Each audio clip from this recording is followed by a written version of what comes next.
Good evening, everyone. I'm going to call the Financial Services meeting to order.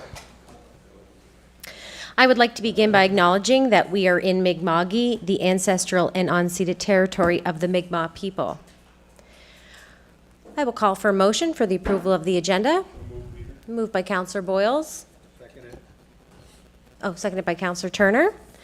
We do have an addition of an in-camera, and we are going to add that in 8.8.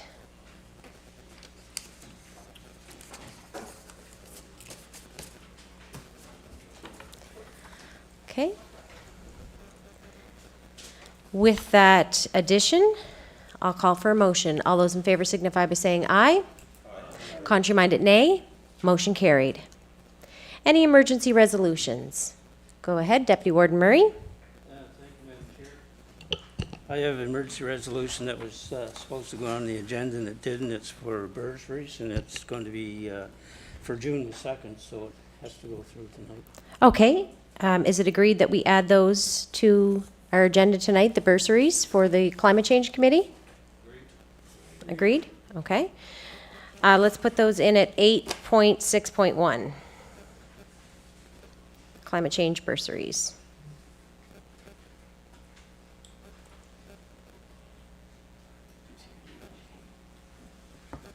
Okay, Warden Parker.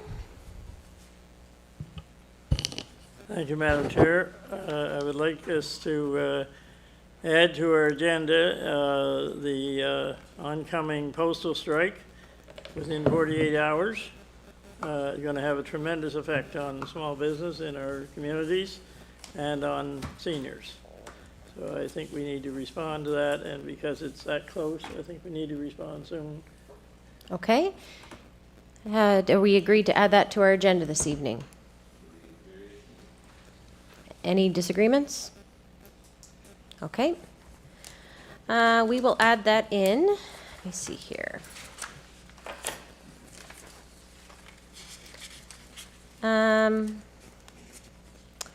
Actually, let's make camera 8.9 and we'll make postal strike 8.8.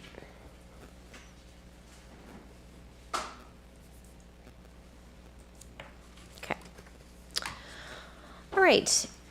Move on to number 5, errors and omissions corrections to minutes for the minutes of April 22nd, 2025. Go ahead, Councillor Bailey. When we were discussing the council grants, Mm-hmm. it said in there that I wasn't in favor of 6 people making the choice. I wasn't in favor that we all get the information. Okay. We did later on, but that was what was said, where it said that I wasn't in favor of the 6 making a decision. Okay. We'll make that change. Any other errors, omissions, corrections to the minutes? Any other errors, omissions, corrections to the minutes? Seeing none, we'll consider those minutes approved. Move on to reports not requiring a motion. First, we have the communications report for the month of April. Any questions or comments on the communications report for the month of April? All right, seeing none, we'll move along to the recreation report. Any questions or comments on the recreation report from our recreation department for the month of April? Okay, seeing none. Next, we have the warden's report.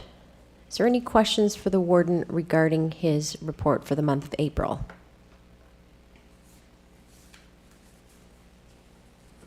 Okay, seeing none, go ahead, Warden Parker. Thank you, Madam Chair. I just want to mention that over the last 2 weeks or 2+ weeks, I've never done so many interviews as I did over the last 2 weeks because of the 2 young children missing. And it's been difficult and trying, but I knew it was important to try and let people across the country or across the province know as best I could on how the community was feeling and reacting. I hope I did an adequate job. It was difficult sometimes. You get a call at 8 o'clock at night. Can you go on in an hour's time? Live, so you can't make any mistakes. So I just wanted to let council know that, that I did the best I could anyway, so I hope it was up to some sort of snuff. And I also want to mention, I didn't want to add two things to the emergency here tonight, but I think on our June meeting of council, we need to discuss the news about uranium mining in our county, and not necessarily say we're against it, not necessarily say we're for it, but that we need to have that discussion. I think we need to ask our staff, I think, to gather as much information as they can for us, and then to have a good discussion around this table at that time. Okay. Thank you. Thank you, Warden Parker. Seeing no further comments or questions for Warden Parker, we'll move on to the internet report for the month of April. Any questions, comments on the financials? Go ahead, Councillor Boyles. I'll just comment around, and I've been hearing really good things about the internet, and the people that seem to have it are really pleased, and they seem to be very accurate in getting it hooked up for people, and so you just it's going good, I think. Yes. Yes. Lots of positive comments. Go ahead, Councillor McDonald. Quick Just tonight. one quick question there. The in area under construction, is that mean it's just starting to be like trees and that stuff, is it? Okay. Great. Thank you. Okay. Go ahead, Councillor Parker. Thank you, Madam Chair. I just would echo Councillor Boyle's talking points there. I'm hearing all kinds of positive things about the internet. The people that have it are very pleased, and you know, just everything I hear about is good. Thank you, Madam Chair. Okay. All right. We'll move along to the volunteer banquet survey results. So they had, as per in our package, over 150 people attended the volunteer appreciation banquet. They had 95 people respond to their survey asking for feedback on the event that was held. So it looks like very, very positive comments and, I guess, star rating. Any other comments or questions? Go ahead, Warden Parker. I want to say that we should recognize that we have the Volunteer of the Year here with us tonight. Yes. Mr. Kennedy. So, so pleased that we had so many good people that night. You know, it was just hard to pick a winner, I'm sure, but we did that ourselves as councillors through our voting, and certainly Ed's done a lot of work on what he's going to present on behalf of himself and others tonight. Thank you. Okay. Councillor Parker. Tricked me. Okay. All right, let's move along to the tax receivable report. As for the month of April, as you can see, we are about 83.7% collection rate. Okay, so that was last year. Oh. No, it says as March 31st, 2025. Fiscal year ends March 31st, 2025, March 31st, 2025, and tax, this was done, this is for March, for the end of April there, and at the time this was done, at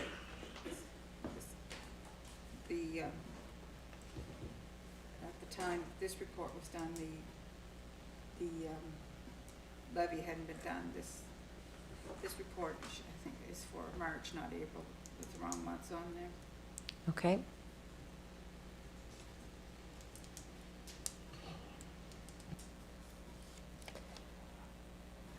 Okay. Go ahead, Councillor Thompson. Just to provide me with some context, that 83.7%, how does that fare with other municipalities in Nova Scotia? Are we at par or below the collection rate or whatever? Is there a way you can, if you don't have that now, like if you could provide that context? Produced by the province. Yeah. but it's dated. It's Yes, like 2 years, right. right? So that 83.7 Wouldn't compare. no. Okay. But it is down from last year, because we, last report said we were at 85% the year before, so it is a little bit less than last year. Yeah. Yeah. Okay. You're welcome.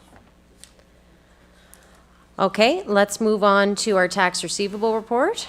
As you can see, D-transfer tax report. We're off to a good start already on that. Real estate is picking up again, the spring weather. Comments or questions? Seeing none, we'll move along. We'll move along to reports requiring a motion. The first is accounts paid for the month of April 2025. Can I have a motion, please? Moved by Councillor Bailey, seconded by Councillor Palmer. I'll open the floor up to anybody that has any questions or comments. Go ahead, Councillor McDonald. Just a couple quick ones. This New Glasgow from April to May 2024 fire, $30.41. I was just wondering what that. You have a that check was. number? Oh, no, I don't. EFT 000030. Just says fire department. $30.41. Just thought that was a strange number. That was for water, that was collected by Okay. fire department fill-ups. Okay, great. And one other question, just the Stellar first quarter fire, 93,891, is that for hydrants or? That's for fire hydrant protection. Okay. Okay. Any other questions concerning accounts paid for the month of April? Okay, seeing none, I'll call for the vote. All those in favor signify by saying aye. Contrary-minded, nay. Motion carried. Next, we have the accounts paid for the internet for the month of April. Can I have a motion, please? Moved by Deputy Warden Murray, seconded by Councillor Turner. Any questions or comments regarding the internet accounts paid for the month of April?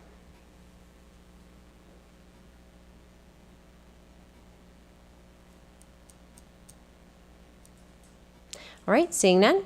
All those in favor signify by saying aye. Contrary-minded, nay. Motion carried.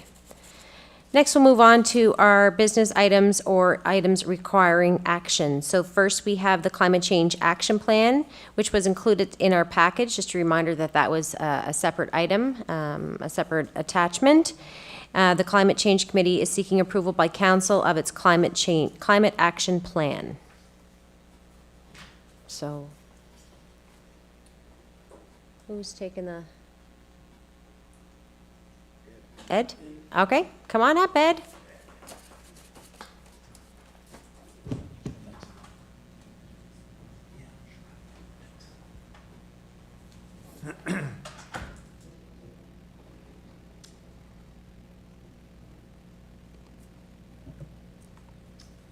Okay, well, first of all, thank you very much for the opportunity to talk about something that we've been working on for a year. Crash.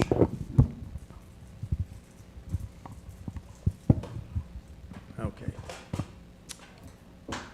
So, yeah, let's go to the first one. So I had a suggestion from Warden Parker that maybe I should keep this short, so I will endeavor to do that. What you're going to see here is a very few highlights of a 60-page action plan. So for those of you who would like to see the detail, I guess you have a copy now, but I'm going to be focusing on a few things. Probably the one of most interest to you is the budget. So that's where the primary focus is going to be. So, first of all, just a quick overview.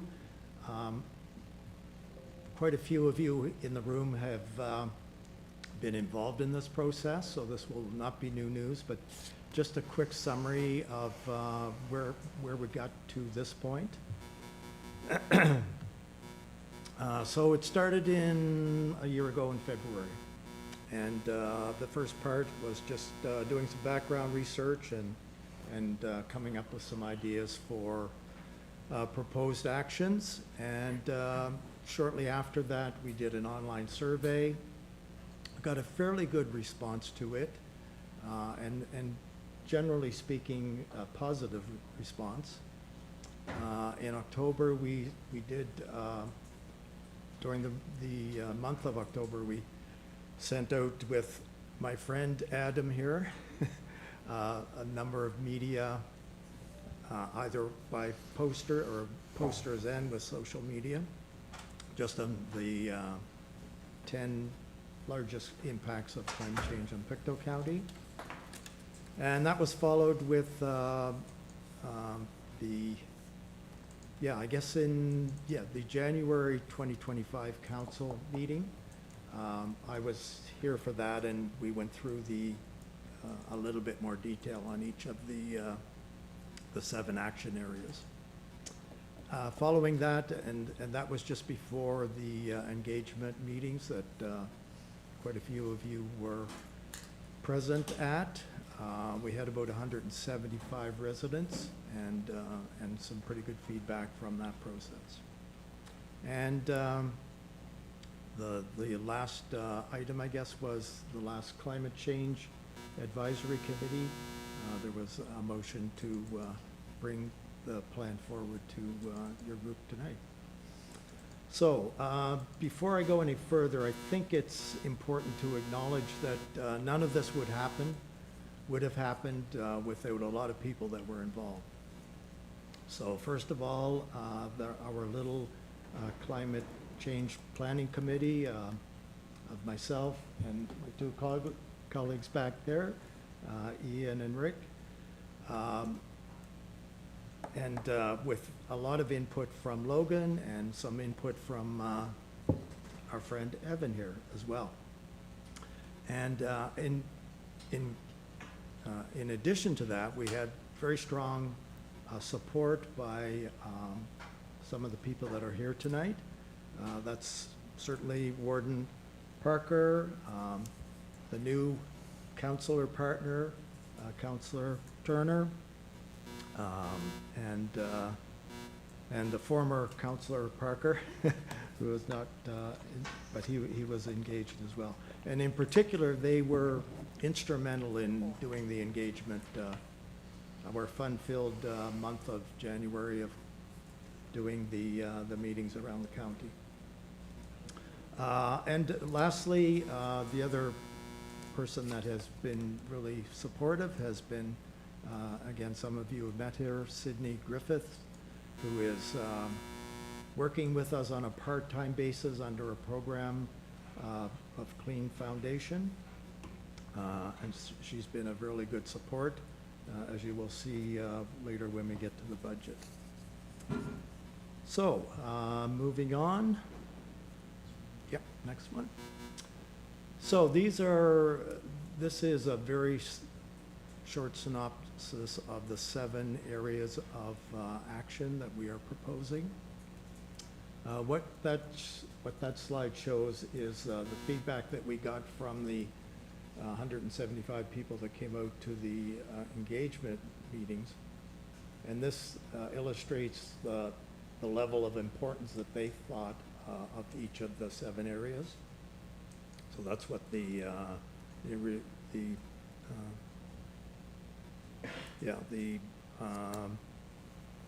am I looking for? Yeah, the percentages. Yeah, those are the percentages and basically it gives some indication of the support for each of those actions from the people that came out. So, moving on to the financial plan. So this is a proposed budget over a 5-year period with some estimates of the cost of each of the 7 actions. So what you see there is in black type under the actions, what that part of the budget of the county would be contributing to, and the red is exterior funding. And so in this first one, the transportation fleet replacement is basically part of, I guess, the capital budget now as vehicles are being replaced. If they've come to their end of use, then the focus is to try and transfer over to a fleet of electric vehicles or hybrid vehicles. And that has started already. So this is the proposed budget there. The other part of that action is EV plug-in facilities. And there's funding available under the Sustainable Communities Challenge Fund. That's a fund that is being managed by the Federation of Nova Scotia Federation of Municipalities. The money is coming from the government, but they are administering that program. And there's an application in preparation right now for funding. That's the $40,000 for the charging stations. The next one is related to this building, and that is looking at the energy sources and possible changing from high emission generating energy to lower emission. So again, there's a program that is being supported here, and that one is, it's called the Roving Municipal Energy Manager Program with Efficiency One. And again, that is under process now. So there's an energy assessment manager that has been here working with the staff and looking at what could be done to lower the amount of emissions. So things like heat pumps, solar panels, and so on. So that is underway. The reason there's no indication of the budget there is that the report hasn't been received yet. I think it's getting pretty close. And that report will have recommendations on upgrades that could be done and funding sources, again, exterior funding sources for those upgrades. So once we have that report, we'll have some idea of possibility for exterior funding for that action. The next one is the carbon capture, the MOPC tree planting program. As I think probably all of you know, that's been underway for 3 years now. And the proposed action here is to upgrade or enhance that program. It's been limited so far in the 3 years to about 2,500 or so seedling of spruce trees on volunteered land, and also distribution of hardwood seedlings to homeowners. So both have been pretty popular. All of the seedlings, the spruce seedlings, went to 6 schools around the county this spring, and we're going to be distributing 500 trees to homeowners again in the fall. So the enhancement here is another program called the Thriving Forest Program. It's under Clean Foundation. That has already started, so we have identified, I think, you may help me here. I think we have about 15 properties that have been donated. 26, I think. Pardon me? We were looking at 26.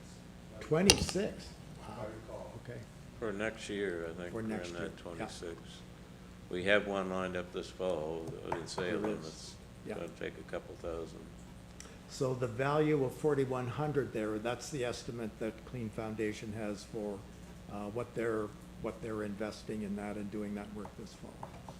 Yeah. So you see that that's going up year to year, and that's because they want to grow that program.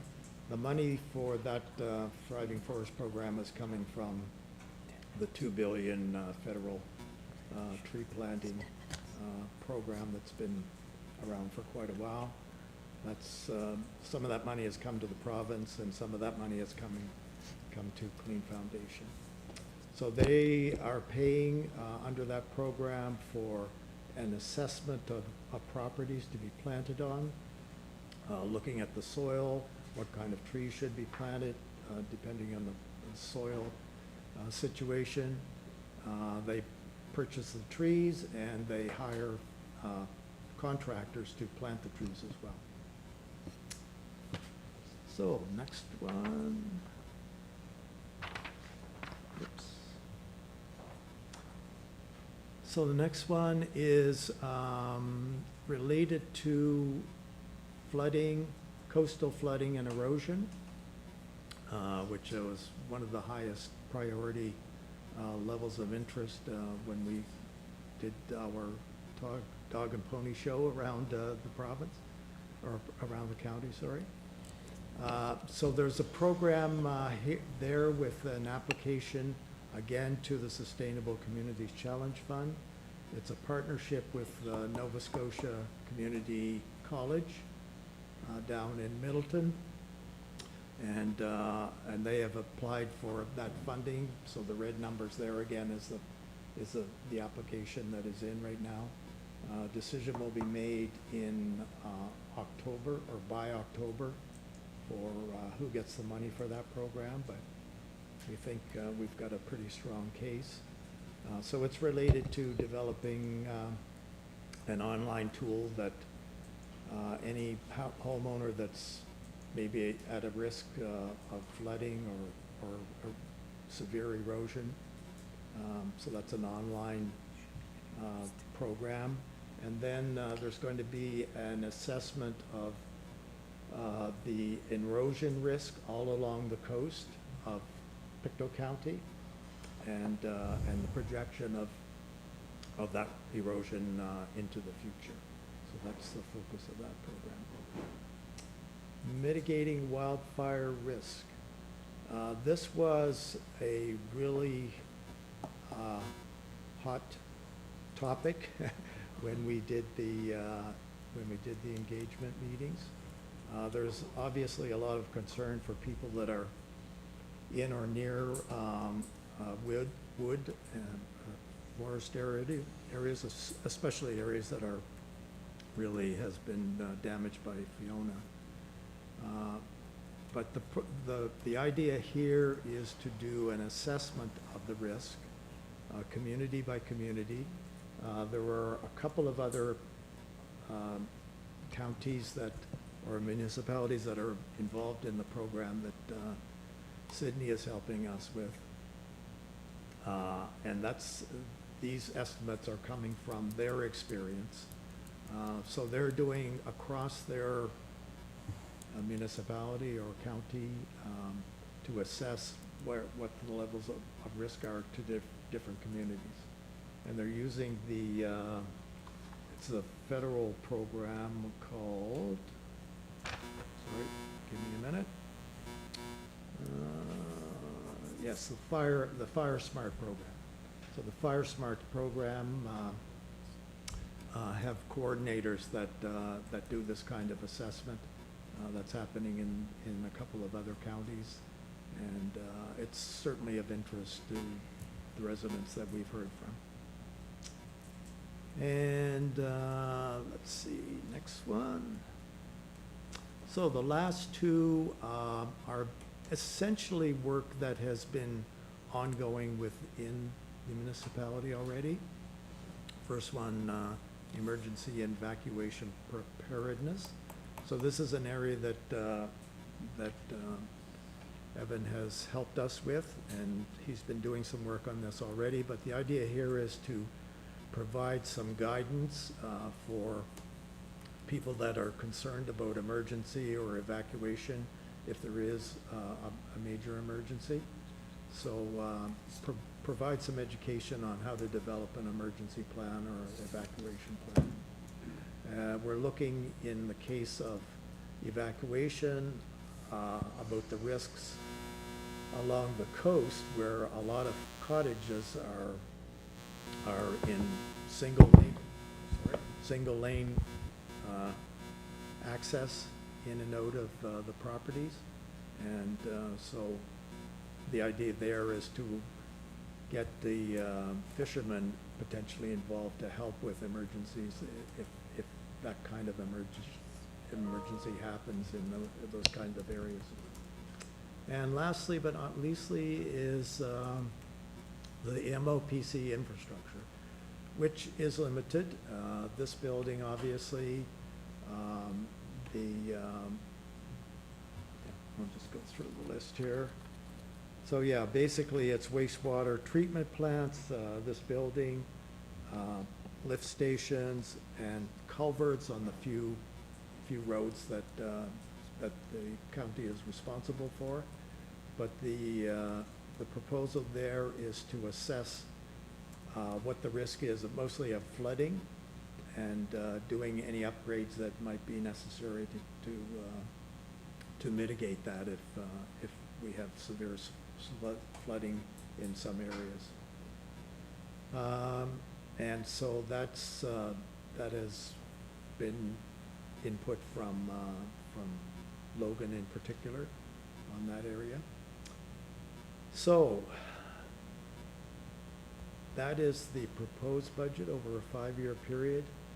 Obviously, the one that's of most importance is the next year. The rest, we see this plan as being a rolling plan. It's going to be assessed year by year. So the budget obviously has to be adapted if this program goes ahead year by year.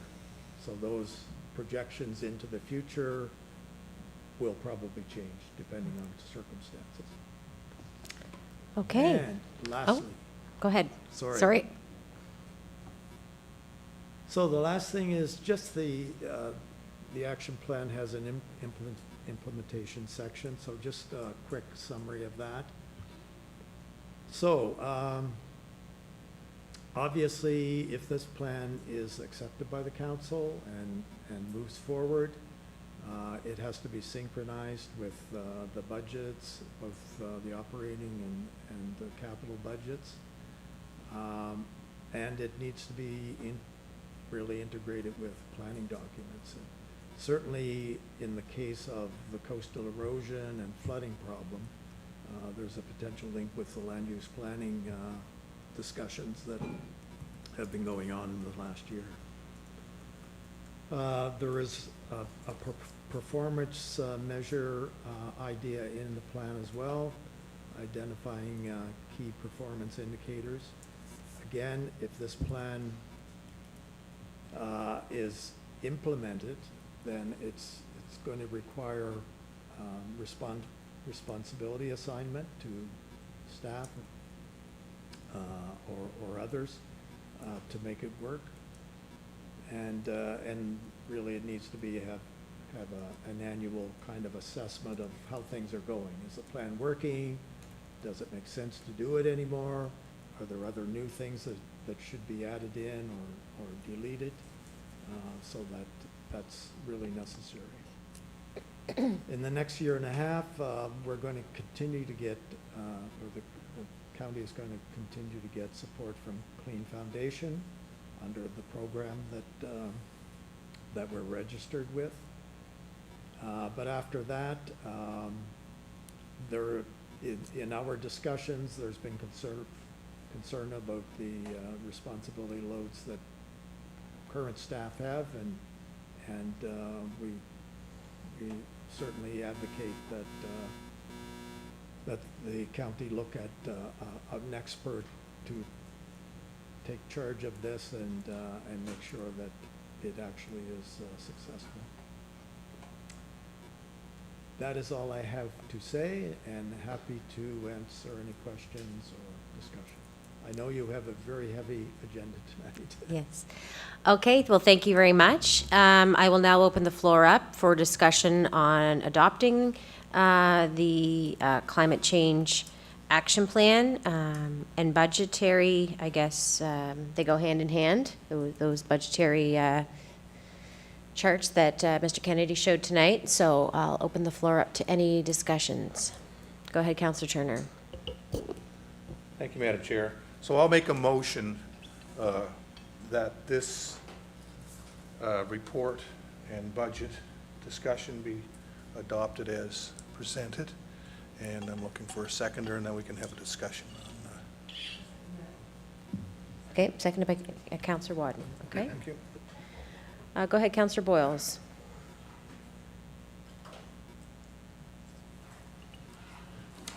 I was just, some of the things that was said there, like, these figures are just estimates, are they? Oh, definitely. Exactly. Yes. And the erosion, you're talking about the erosion and that, where are you gonna pick? Like, I mean, there's a lot of erosion going on, so how is that gonna be defined on where we go and where we don't go? Yeah, so the project proposal that is in for funding application, the technology that's going to be used is assessing levels of erosion over the last 50 years using aerial imagery, and then projecting forward depending on how much acceleration there has been, and there certainly has been along the coast. But that will cover all of the coast along the county. And who picks this? Who looks at this? Well, it's being done by Nova Scotia Community College. If they get the funding, they are going to do the work. The funding, yeah. And you were saying something about we should be hiring another staff expert on this. What would an expert in this, what would their salary be roughly a year? Do you know? I've had a couple of discussions with Logan on this. He's been looking at it and considering it, I think. And I think it was in the 70 to 80,000 per year range. My last one, if I could, is the,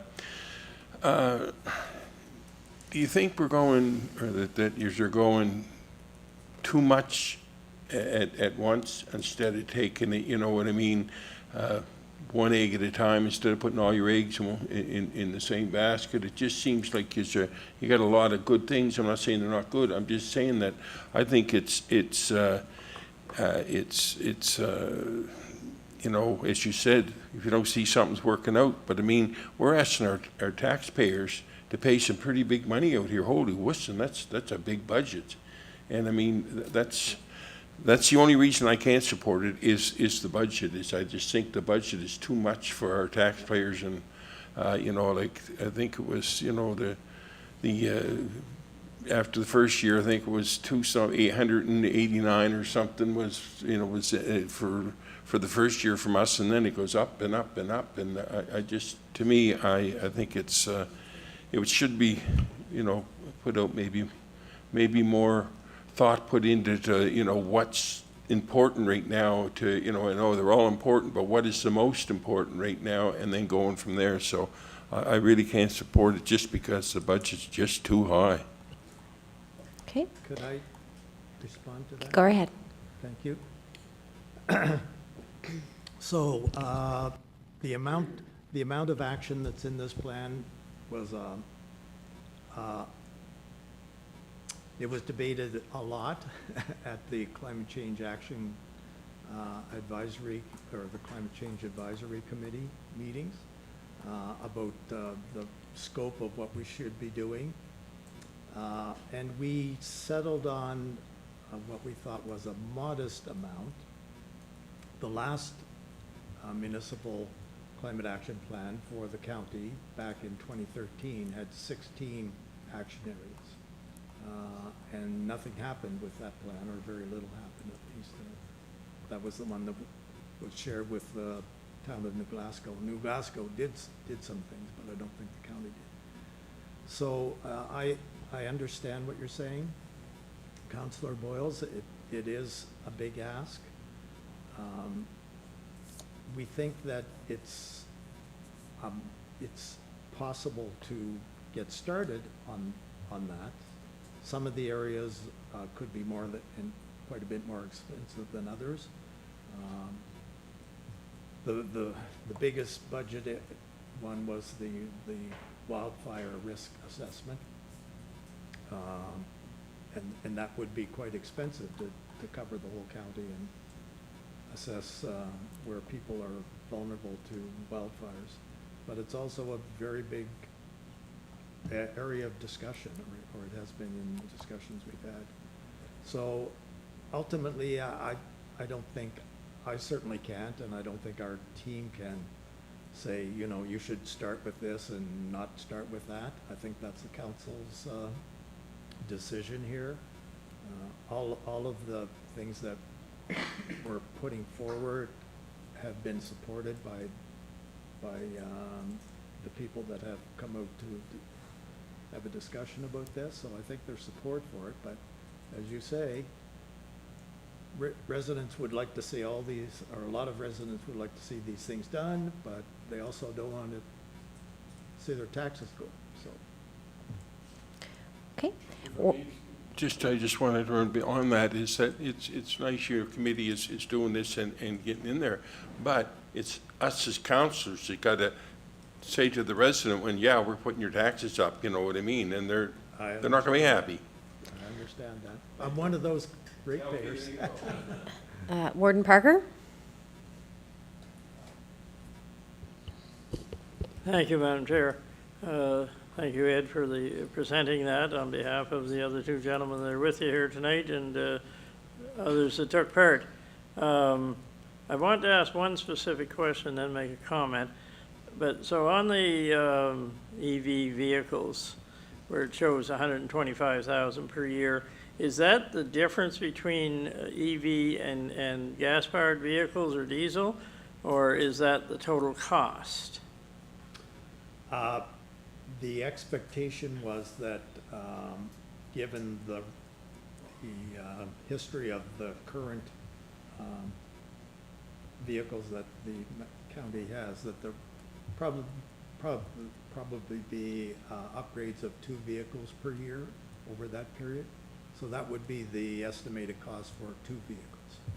But whether we did nothing at all and just said, let's forget about the EV vehicles and the charging and everything, and we'll just go on as normal, we're still going to have to replace 2 vehicles a year probably. Exactly. So the 125,000 is for the total cost and not the difference. The difference is we're still going to pay some of that 125 if we don't do anything. That's the total cost. Yeah, but in general, I guess budget is part of it. There's no doubt about that. We'll have to see how this fits into our budget each year, and maybe have to make changes as we go if it doesn't fit.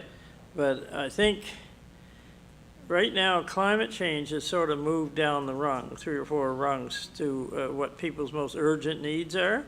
Especially with what's happening south of the border. It's almost like climate change has gone away.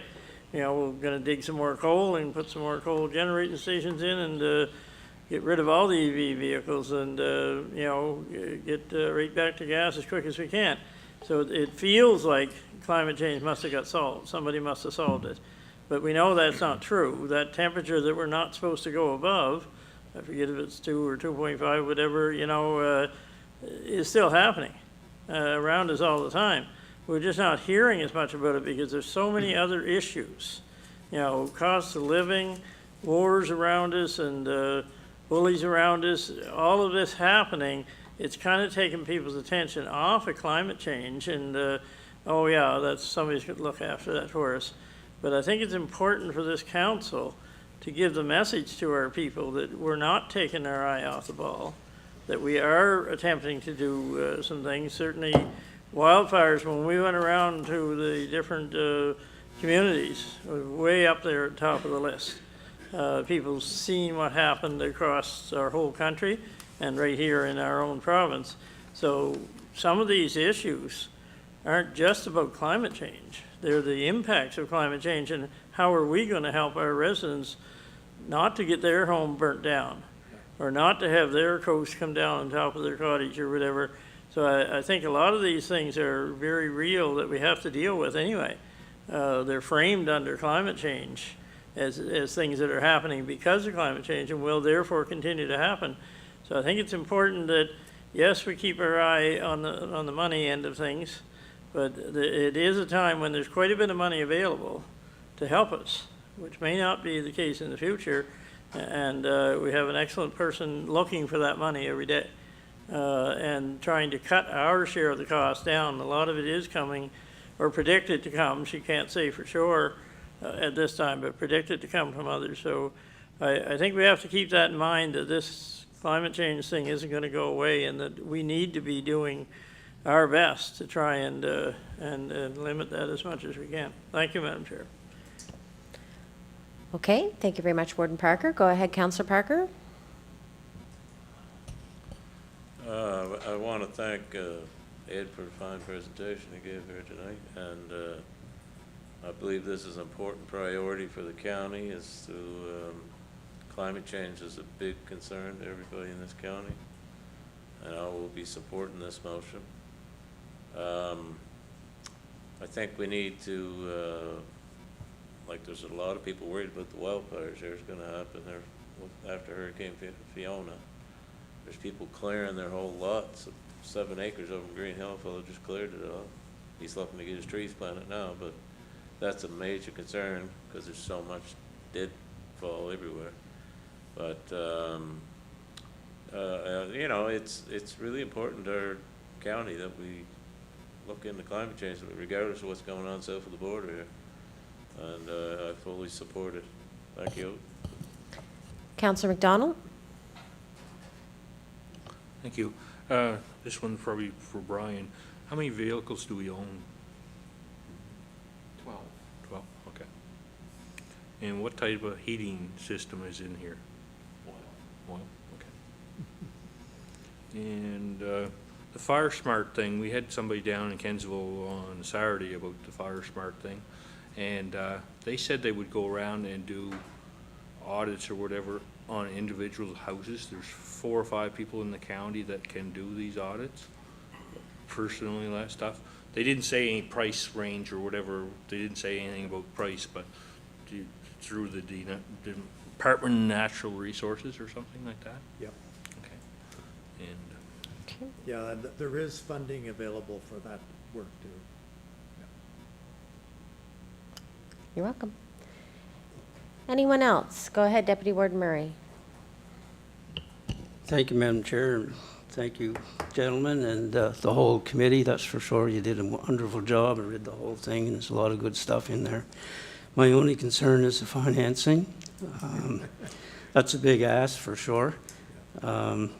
Just a question on the numbers that are in the red. They aren't approved yet, and they might not be, and what happens if they're not? Well, my expectation would be if some of those, particularly the bigger budget items, if the exterior funding isn't there, probably it's going to have to slide in the county. That would be my expectation. I mean, we're hearing concerns about, you know, a relatively small part of the overall budget from the county. If some of those funds don't come through, we expect, you know, we're very well positioned because of, particularly because of Fiona and the damage that it did here. So the county is well known for the risk that we have, and also the erosion risk on the Northumberland Strait, just because of the nature of the land along the so you know, we've got a better than even opportunity to get these funds, but there's no guarantee for sure. Some of them have been already accessed and things are moving, like the advancing the tree program. But the other ones, as I said, the one for the erosion and flood risk, that one we won't know until October. Okay, thank you. I guess what the problem I have is that the funding and the action plan itself are both under the same motion.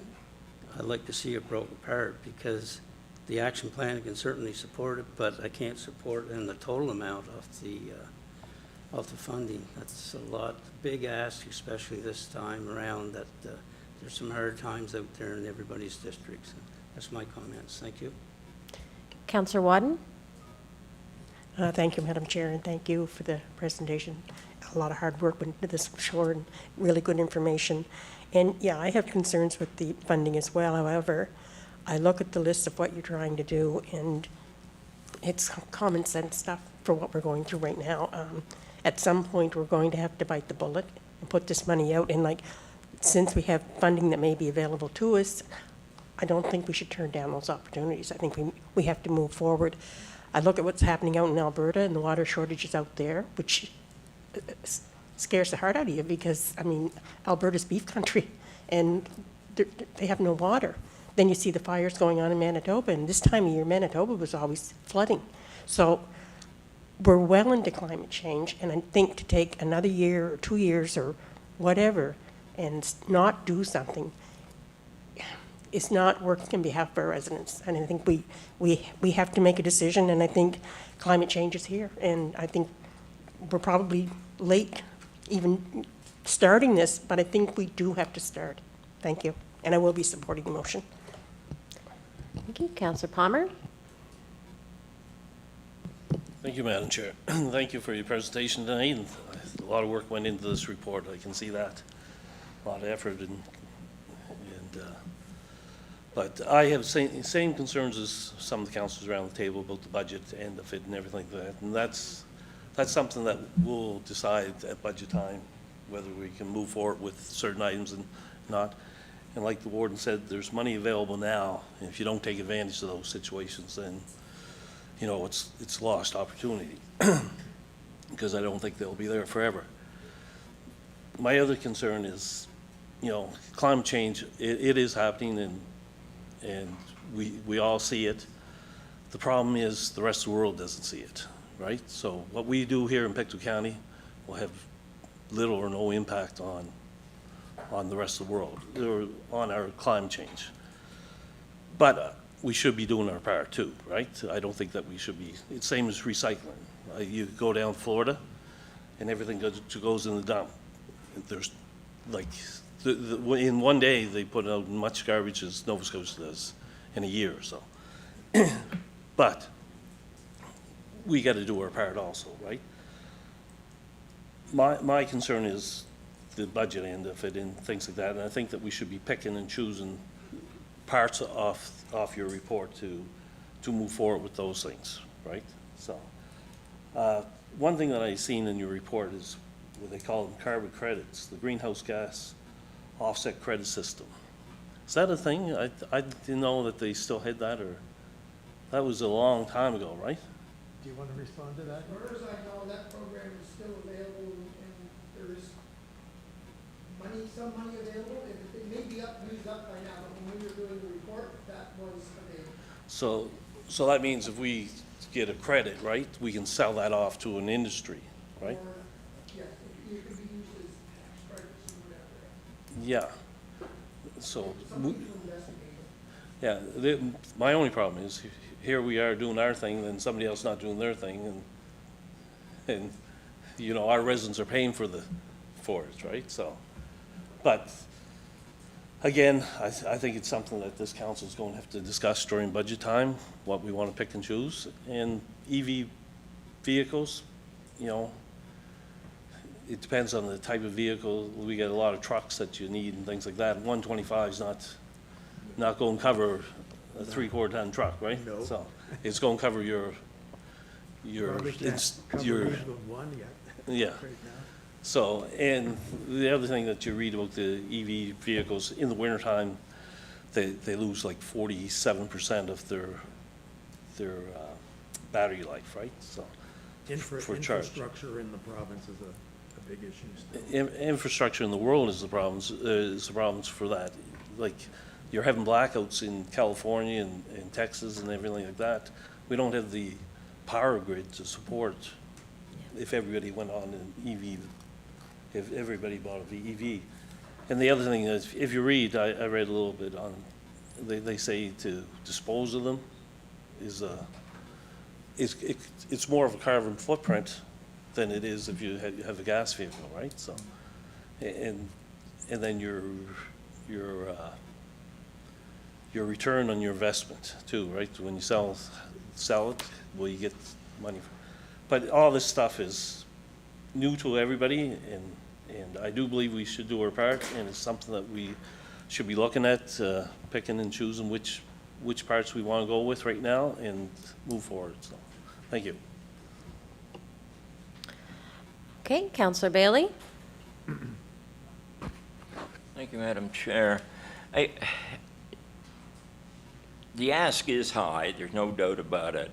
But as Councillor Palmer said, I mean, anybody that doesn't think that the climate is changing, they must have been sleeping for the last, I don't know how many years. But to me, and it would be great if we could do this after the budget, true enough, but I guess I'd have awful trouble accepting an action plan and not prepared to put money behind it. So I think that, to me, we should move forward with the plan as it is and deal with it as we go through the years at our budget.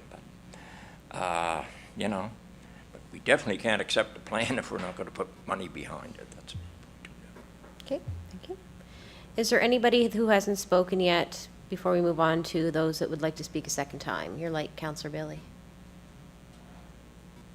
Is there anyone that would like to speak that hasn't spoken yet? Okay. Warden Parker. Thank you, Madam Chair. I certainly want to support what Councillor Bailey just said, because separating the two, we could pass anything here as long as we didn't want to put any money to it. Makes it easy. But we are going to have to make some tough decisions when budget time comes this year and the next year and the next year, and maybe we're going to have to choose that you only buy one EV vehicle that year, or you don't do any of something else that year because of the budget. But if you start out by trimming, you know, in half what we got, then it kind of defeats a lot of the work that's been done, I think. But I did want to bring up the subject of carbon credits, because during our Onus show, whatever you want to call it, back last January, it was mentioned at each meeting about Carbon Run up at the mouth of the West River in Waterville. My understanding is there's no taxpayer money in that at all. It's very expensive to put that road down, put the big silo up, and have people running it and operating and everything to try and remove some carbon from the atmosphere is really what it's about. Yep. But my understanding is that was all paid for by some very, very large companies, mostly American companies, no doubt. And it was about carbon credits. They can use these to offset some of their negative stuff they're doing, which is a lot of stuff. But so I don't think carbon credits are dead. And when you see something happen that there's absolutely zero government money going to, which is very rare in these days, there's a reason for it. People say, well, who's paying for this? Who's paying for this?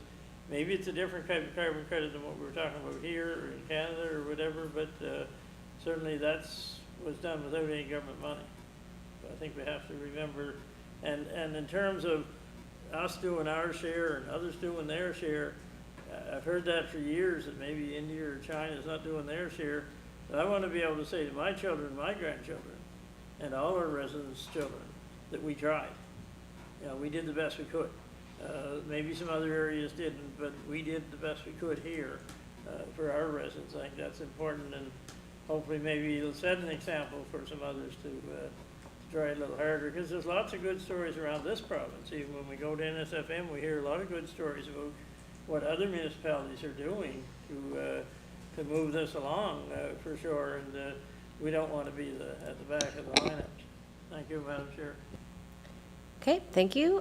Councillor Boyles. Actually, a quick question, I guess, for Brian maybe. If we pass this and tonight and turn around and say, okay, we're passing this, wouldn't it be a 5-year plan we're passing? I mean, if we pass this tonight that, okay, we're going to cover this money for 5 years, would it not be covered? That makes me kind of confused what they're doing. You're approving the plan, which has the principles of what you hope to achieve. There are some budget estimates in there, but each item would be evaluated at budget time against all other priorities, right? So there may be, climate change might be a priority, but something else in a given year takes priority, or you can't afford, like the warden mentioned, the EV vehicles. Maybe you do one instead of two. Your overall goals are the same, and you're working towards them and the implementation of them, but I don't think you necessarily need to get hung up on the budget. It's a estimate. It's an ask. As you refine the things, the costs may come down. If you get the grants and you get 80% funding on an item, right? Like the coastal erosion one in particular, like our cost of that would be $16,000, spread out really over 2 years. So it's not a huge impact, right? But you're working towards the goal. And there are some unknowns here. We don't know if we're getting funding. We've got a number of grant applications in there. Some I'll say are pretty good chance that we're getting. Can't officially say we're getting, but there is that opportunity. So that's kind of my sense. I don't think you need to necessarily marry the two together. Okay.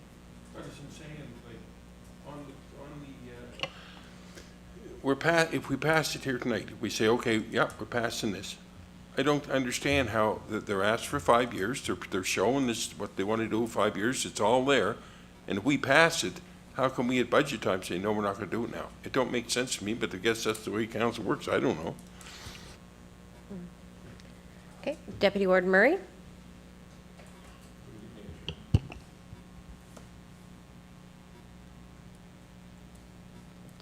I don't know if I can add anything other than what I've already said.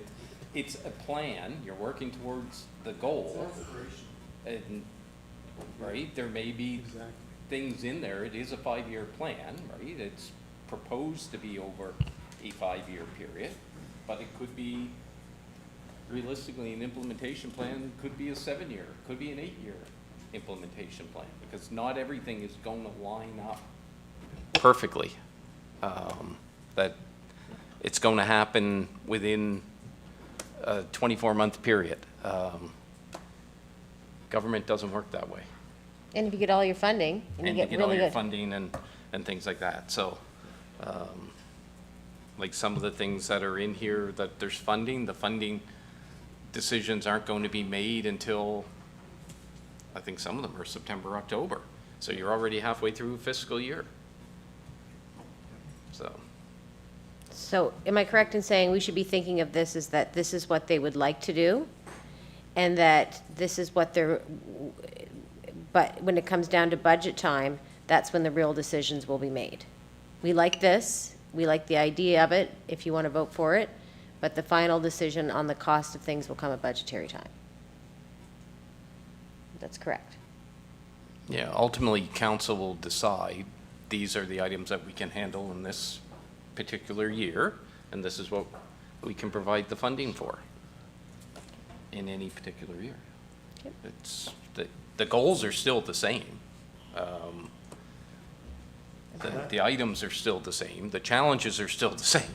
The first, maybe not, didn't go over right, but the first bullet there was intended to just make that point that this plan has to be totally integrated with the budget, and, you know, obviously a plan is a plan, as Brian said, and the plan will move ahead according to budget year by year. All right, I'm going to go to Deputy Warden Murray. Thank you, Madam Chair. So that clarifies it. The way I understood it is that if we pass the motion tonight, that we'll be in for $186,000 this year in our budget. And that is not true. I understand that now, so I'm good. Thank you. Okay. All right, and we're going to close it out with our counselor that made the motion, Larry Turner. Go ahead, Counselor Turner. Thank you, Madam Chair. What I was going to say has already been said, so I'll be very brief on this. The capital ask and the operating ask are simply asks. That's all they are, and then adjustments will be made at council when we go to budget. So that point has been fairly debated. So I look at this as a protective plan. We're protecting our citizens. We're protecting our resources. We're protecting our assets. This is a very forward-looking plan. It's not, doesn't have 16. It's a doable plan. And council will look at the monies that are going to have to be spent to make this work. But the question is going to be, if the plan isn't put in place, and there's a wildfire, there's a hurricane, you know, our infrastructure gets damaged, our citizens are going to come and say to us, where was your plan? Where was your plan for wildfire evacuation? Where was your plan for the coastal erosion that's happening? Where was your plan when your infrastructure? And those are legitimate questions. If this plan is not put in place and funded appropriately, then we won't have a leg to stand on if people start asking us questions. So this is something that we really seriously has to consider keeping and moving forward 5 years after this is finished, 5 years after that one's finished, and 5 years. This is something that's going to have to come to council continuously for the foreseeable future. So it's extremely important that we look at this as a living document. It's going to change. Our priorities are going to change, as our CAO said, in terms of budgeting. And so, you know, it's not only our residents are going to ask, where were you when this plan was put together, and did you support it? But your children and your grandchildren, your great-grandchildren are going to ask the same question. Where were you when this plan was put together, and did you support it? And I think that that's the question that I have to ask myself, and I support it 100%, and I thank the committee that put this thing together. Thank you. Okay, I'm going to call for the vote. All those in favor signify by saying aye. Aye. Contrary-minded, nay. Nay. One nay. Motion carried. Okay, let's move along. We'll go on to MacLellan's Brook Water Project Scope Amendment. So council must approve amendments to the water project before it can move forward. So as you've seen in your package, it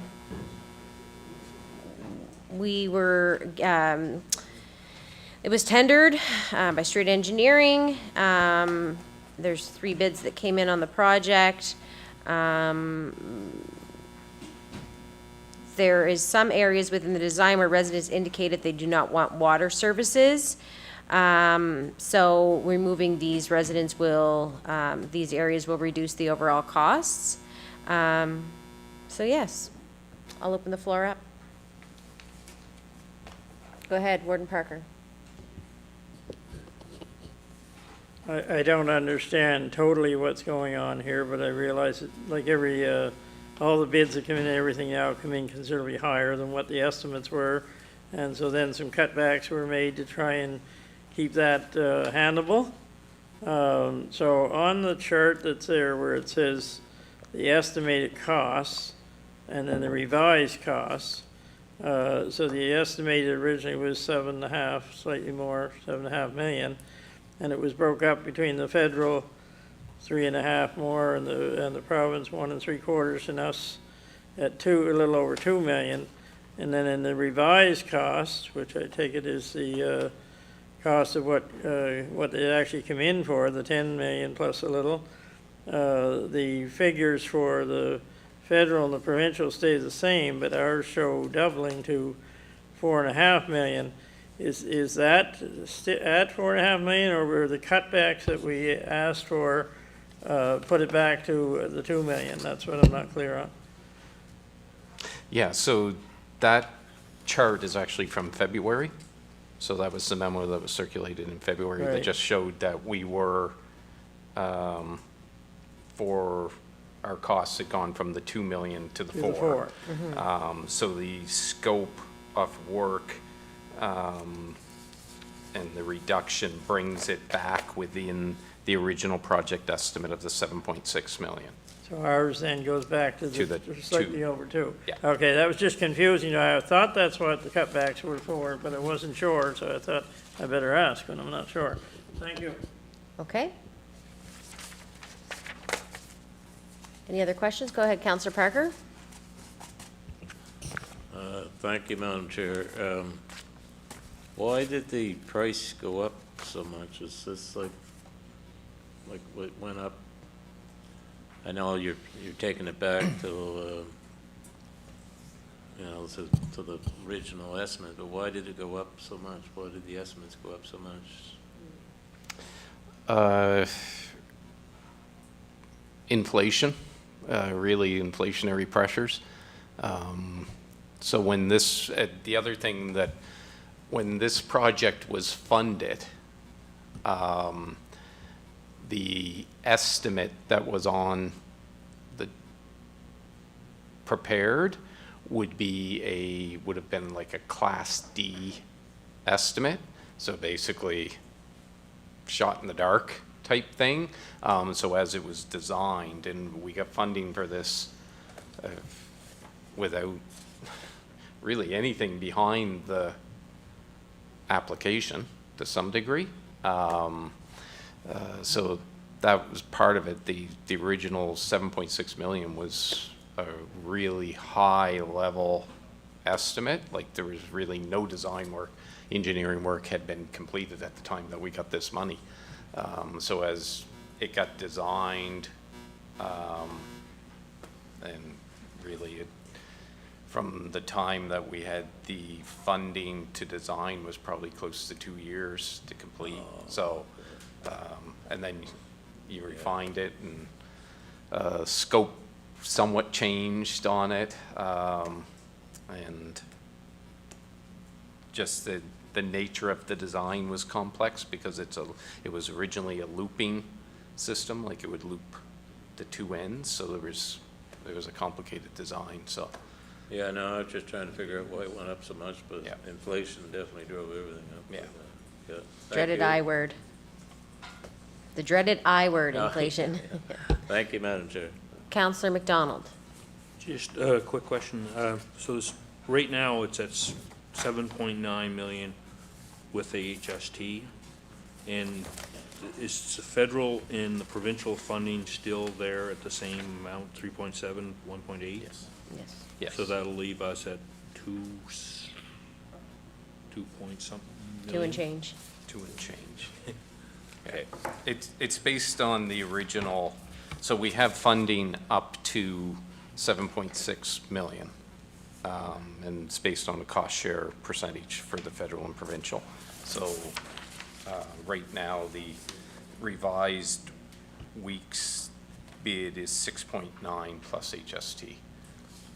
So that'll be it'll be less than that figure, but then there's other costs that will go in, inspection costs, things like that, that'll bring it up closer to the 7 million. Thank you. I just wanted to clarify that. Okay, thank you. Councillor Palmer. Thank you, Madam Chair. Yeah, so the original scope was to take in everything with those dotted lines. even though the dotted lines are, the people still in those areas want the water, but we left them out in order to reduce the costs so that we come within what the tendered amount was, right? So, I've got calls from people in both of these areas last number of weeks wondering what was going on. They heard it was canceled and everything like that, and I assured them that it wasn't canceled, that we're still moving forward with it, and that it was coming to the council here tonight, so. The only thing was, Brian, the fire department, if they could be contacted and discussed where to put these fire hydrants. You know, I think Logan had 17 or 19 fire hydrants. They don't think they need that many. They want just so many within a good location where they can, you'll look after it, yeah, because both those roads are very busy roads, and there's not very many places you have to put them off in an area where they're not impeding traffic, right? So. Yeah, let me just make a quick comment just about that. We did meet with the fire department, the fire chief. Oh, did you? Twice for this project. The first time was the original scope, and the second time was when it started or viewed to be starting to be downgraded. And those were the exact discussions that Rodney and myself and Logan had, was kind of, there's no point in throwing all these hydrants on this main road where it's an 80 zone. Let's pick strategic locations in the community where the trucks can get in off the road and actually use these hydrants. So I'd be more than happy to reach back out to Rodney and I speak with him would, about because that. I had a ratepayers meeting last week, and that was one of the things that he brought up after the meeting, so. Sure, yeah, Okay. we'll do that. But, no, the residents are very excited to, I've had a call from two ladies today, and they're very excited to hear that it's coming to their area, so, thank you. Oh, turn my mic on. Go ahead, Councillor Thompson. So I just wanted, like, going back when we developed the sewer project in Plymouth, we did it in phases. We didn't get it all at once. We got the main road, and then we came back at it. So I support this project. This is an important project for this county, because Thorburn desperately needs that water out there. In Colburn and MacLellan's Brook. Like, there's places in that area where you can literally light your tap on fire. There's methane coming out. There's the geology of this area is not good for drilled wells. And I know if anybody played hockey in Thorburn over the years and they forgot their water bottle at home, you paid for it at the rink, drinking the water. So it's much needed, so we need to get this thing moving. Okay. So we're going to need some sort of a motion. Go ahead, Councillor Palmer. I'll make a motion that we accept the revised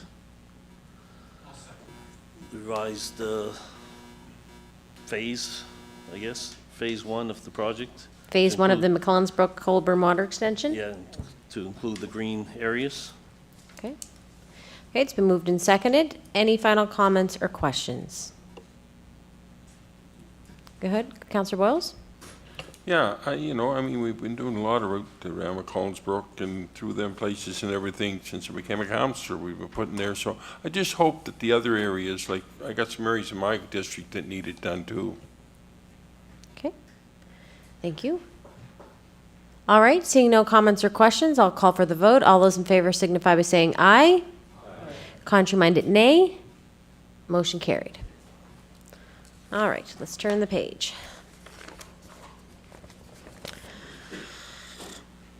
Okay, next we're going to get on to municipal service grants. We're going to start with District 3 municipal service grants. Bayview Community Hall, Bayview Hall Streetlight, $40. Bayview Community Hall, $900 for maintenance. Halliburton Pictou Cemetery, $2,000. St. James Mill Dam Cemetery, $1,800. Seaboard Cemetery, $2,000. Caribou Island Cemetery, 500, Waterside Cemetery Company, 2,000, Central Caribou Cemetery, 5,000, Upper Caribou River Company, 6,000, and all of those are for maintenance except for the last one, which also includes an expansion. Caribou River Community Hall, $2,700 for maintenance and expenses, and the Caribou District Fire Department, $3,000 for gazebo construction, for a grand total of $25,940. Thank you, Councillor Bailey. Okay, it's been moved and seconded. All those in favor signify by saying aye. Contrary-minded, nay. Motion carried.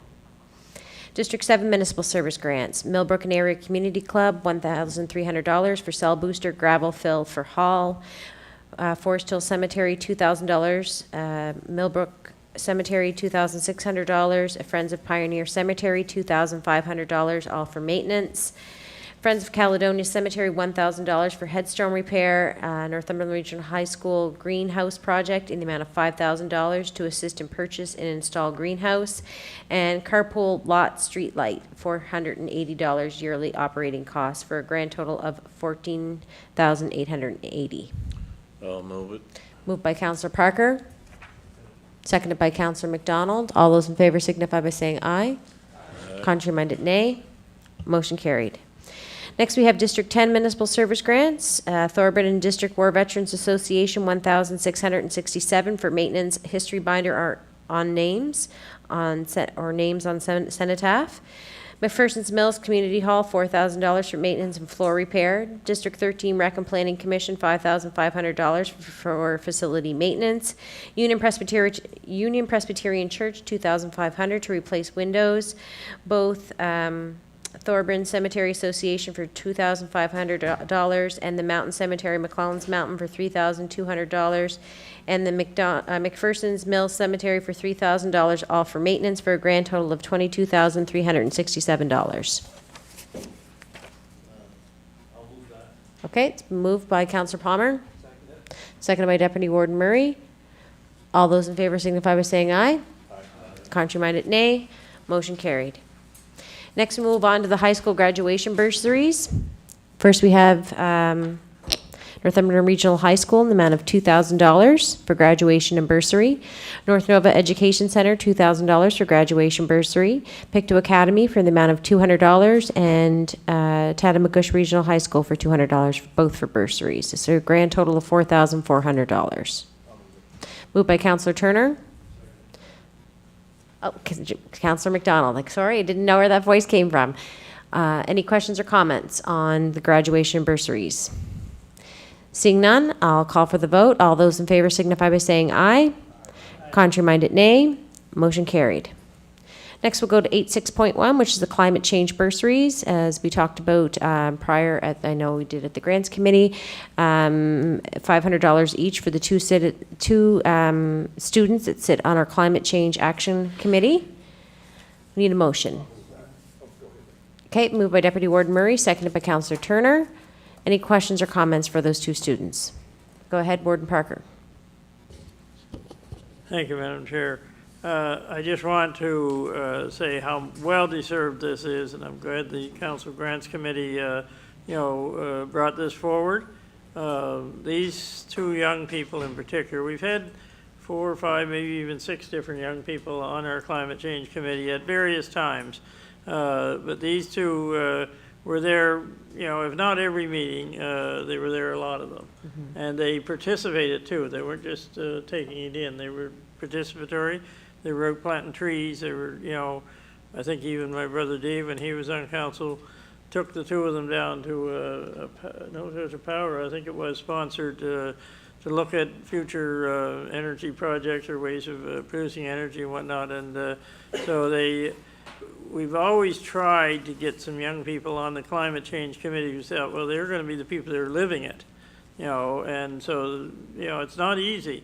Young people are busy too, I guess, so it's not easy to get them, but we were very appreciative of having them here. So I just wanted to say that tonight when we're hopefully passing this. Thank you, Madam Chair. Okay. All right, I'll call for the vote. All those in favor signify by saying aye. Contrary-minded, nay. Motion carried. Moving on to 8.7, appointment of code of conduct investigator. Staff is recommending Charles Thompson of Birchall McDougall should be appointed as the MOPC's investigator if alleged code of conduct violation arises. What is your pleasure, councilors? Okay, moved by Councillor Wadden, seconded by Councillor Bailey. Go ahead, Councillor Boyles. No, he left his light left on. it on, okay. I was ignoring it. Yeah. Go ahead. I was just wondering, like, this Charles Thompson, what, what background has he got in municipal politics, or what, what's going on, or how this works and everything? So, we'll respect it later. So he does practice in the field of municipal law, so he is one of several at Birchall McDougall that focuses on municipal law. He is a lawyer, of course, and he has experience in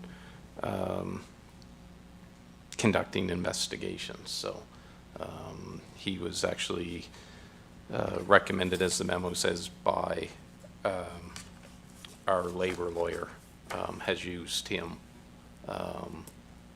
as an investigator. And he, as the memo says, he's basically a practical lawyer. He's practically efficient, right, and a good lawyer. Beyond that, can't really tell you a whole lot about him, other than he does practice in the municipal sphere, kind of thing. So. Okay. And his costs are pretty much the same as everybody else for this. You want to turn your light off, Councillor Boyles? Councillor Dewar. So there was no law firm in Pictou County interested in this, or was there any of them asked? There's no law firm in Pictou County that submitted, like the Association of Municipal Administrators went out to market and pre-qualified. There was nobody in Pictou County Seems strange, doesn't it? qualified. Thank you. Or submitted for it, I guess. Yeah, a lot of lawyers in Pictou County are retiring, and they're not as plentiful as they used to be. Go ahead, Warden Parker. The other point you have to remember there, I think, is that in a lot of cases, the lawyers in Pictou County could be in conflict with many of us, whether it be us or the individuals out in the county or whatever. That may have been part of the reason that we didn't get those names. Was we all know a lot of lawyers, and even though a lot are retiring, but there's still some around. I think having somebody from over the mountain maybe makes it a little less likely we're going to have that conflict of interest. Mm-hmm.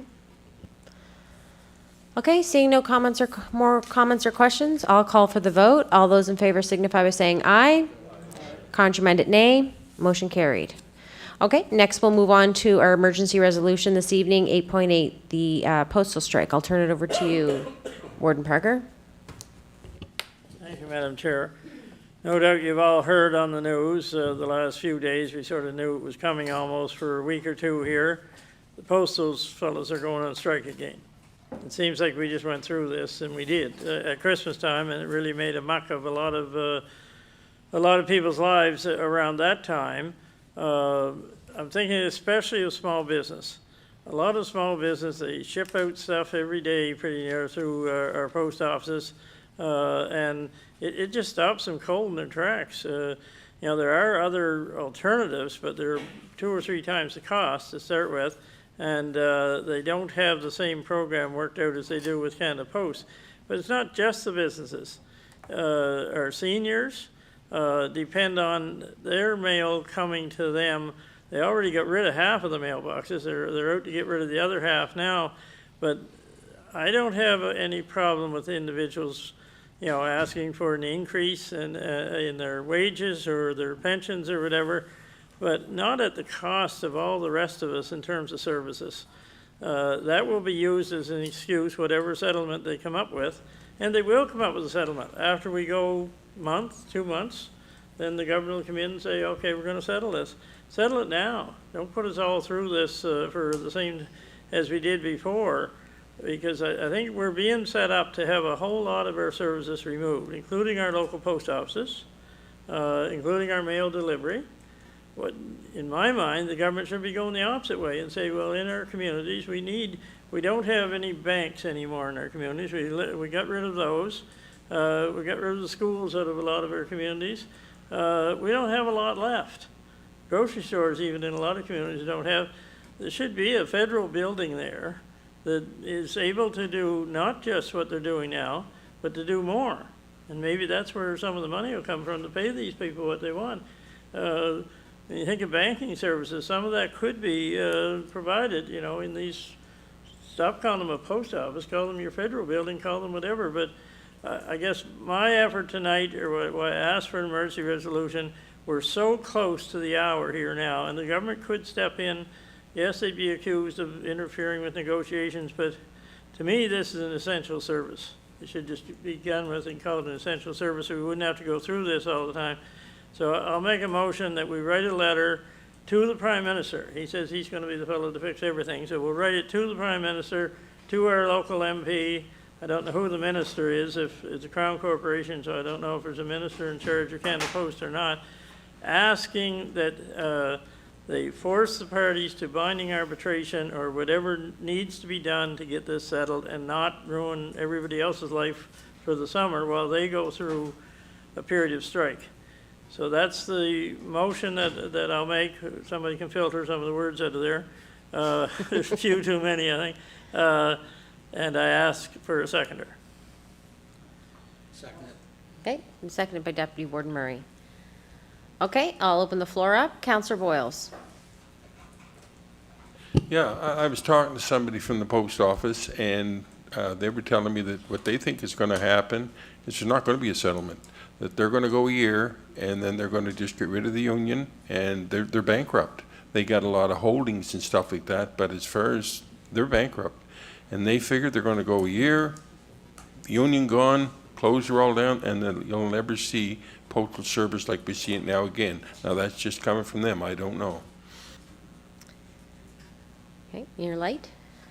Okay, any other comments or questions? Go ahead, Councillor Wadden. Oh, your mic? I'd just like to see a fair settlement for both sides.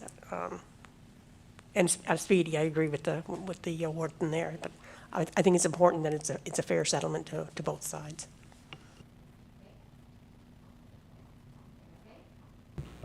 Okay. Any other comments or questions? All right, seeing none, I'll call for the vote. All those in favor signify by saying aye. Aye. Contrary-minded, nay. Motion carried. All right, next we're going to have a in-camera discussion, so I'll need a motion to go in camera, please. Moved by Councillor Palmer, seconded by Councillor Turner.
Contrary-minded, nay. Motion carried.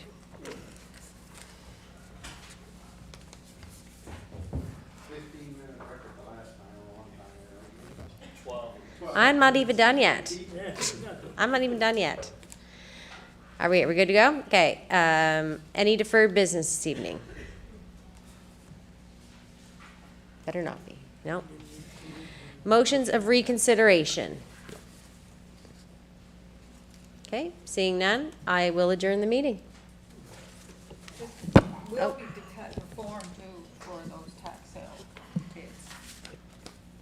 We'll have, you develop a form. There'll be a form developed for those tax sale bids that they'll have to send in, it's just, they'll have to pick up a form,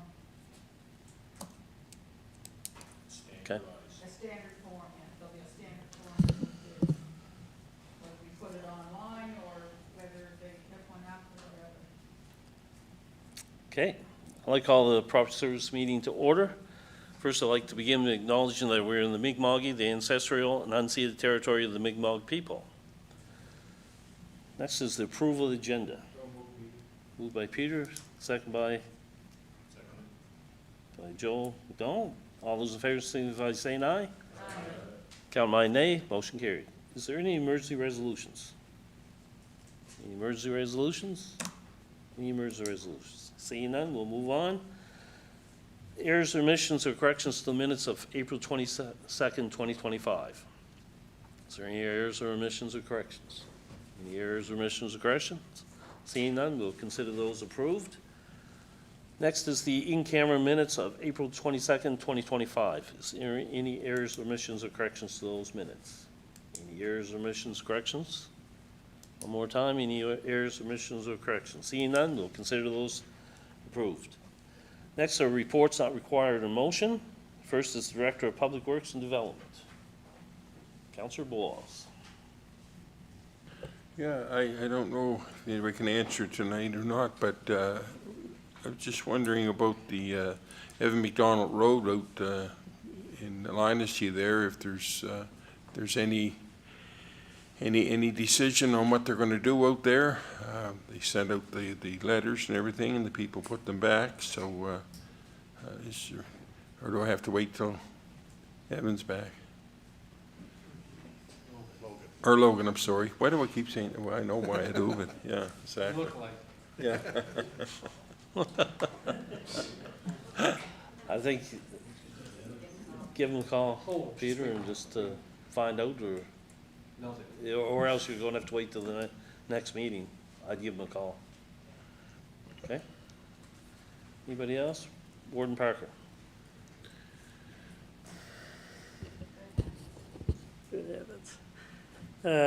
Again, this may be something that nobody can answer with Logan not here.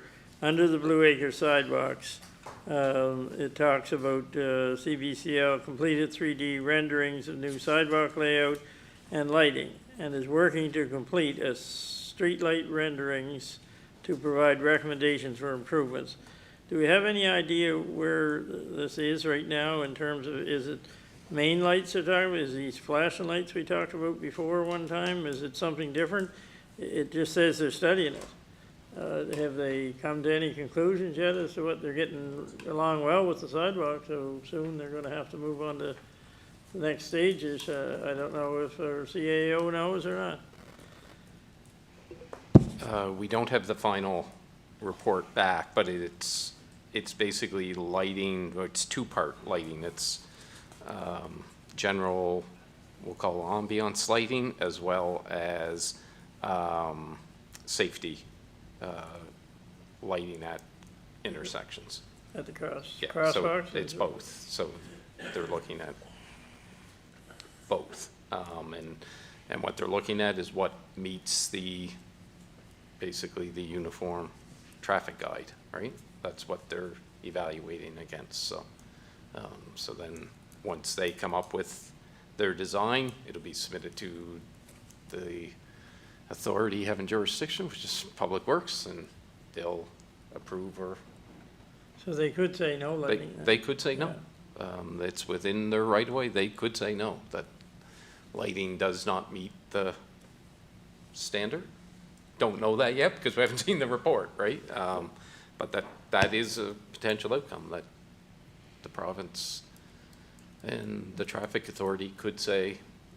So could we say to them, by writing a letter or whatever, I guess, that, that we very much want to have those lights there?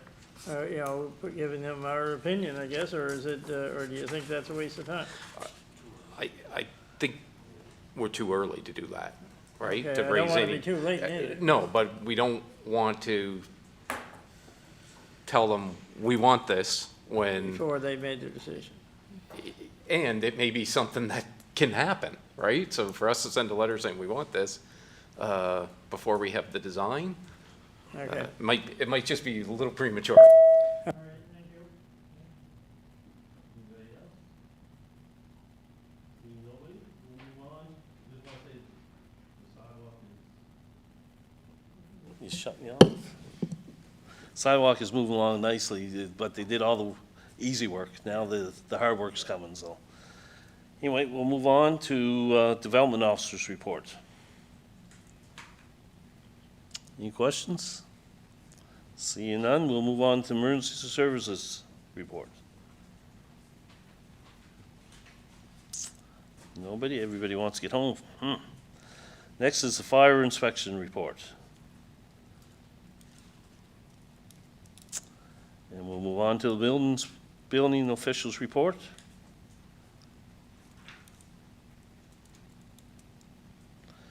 And last but not least is the bylaw officer's report.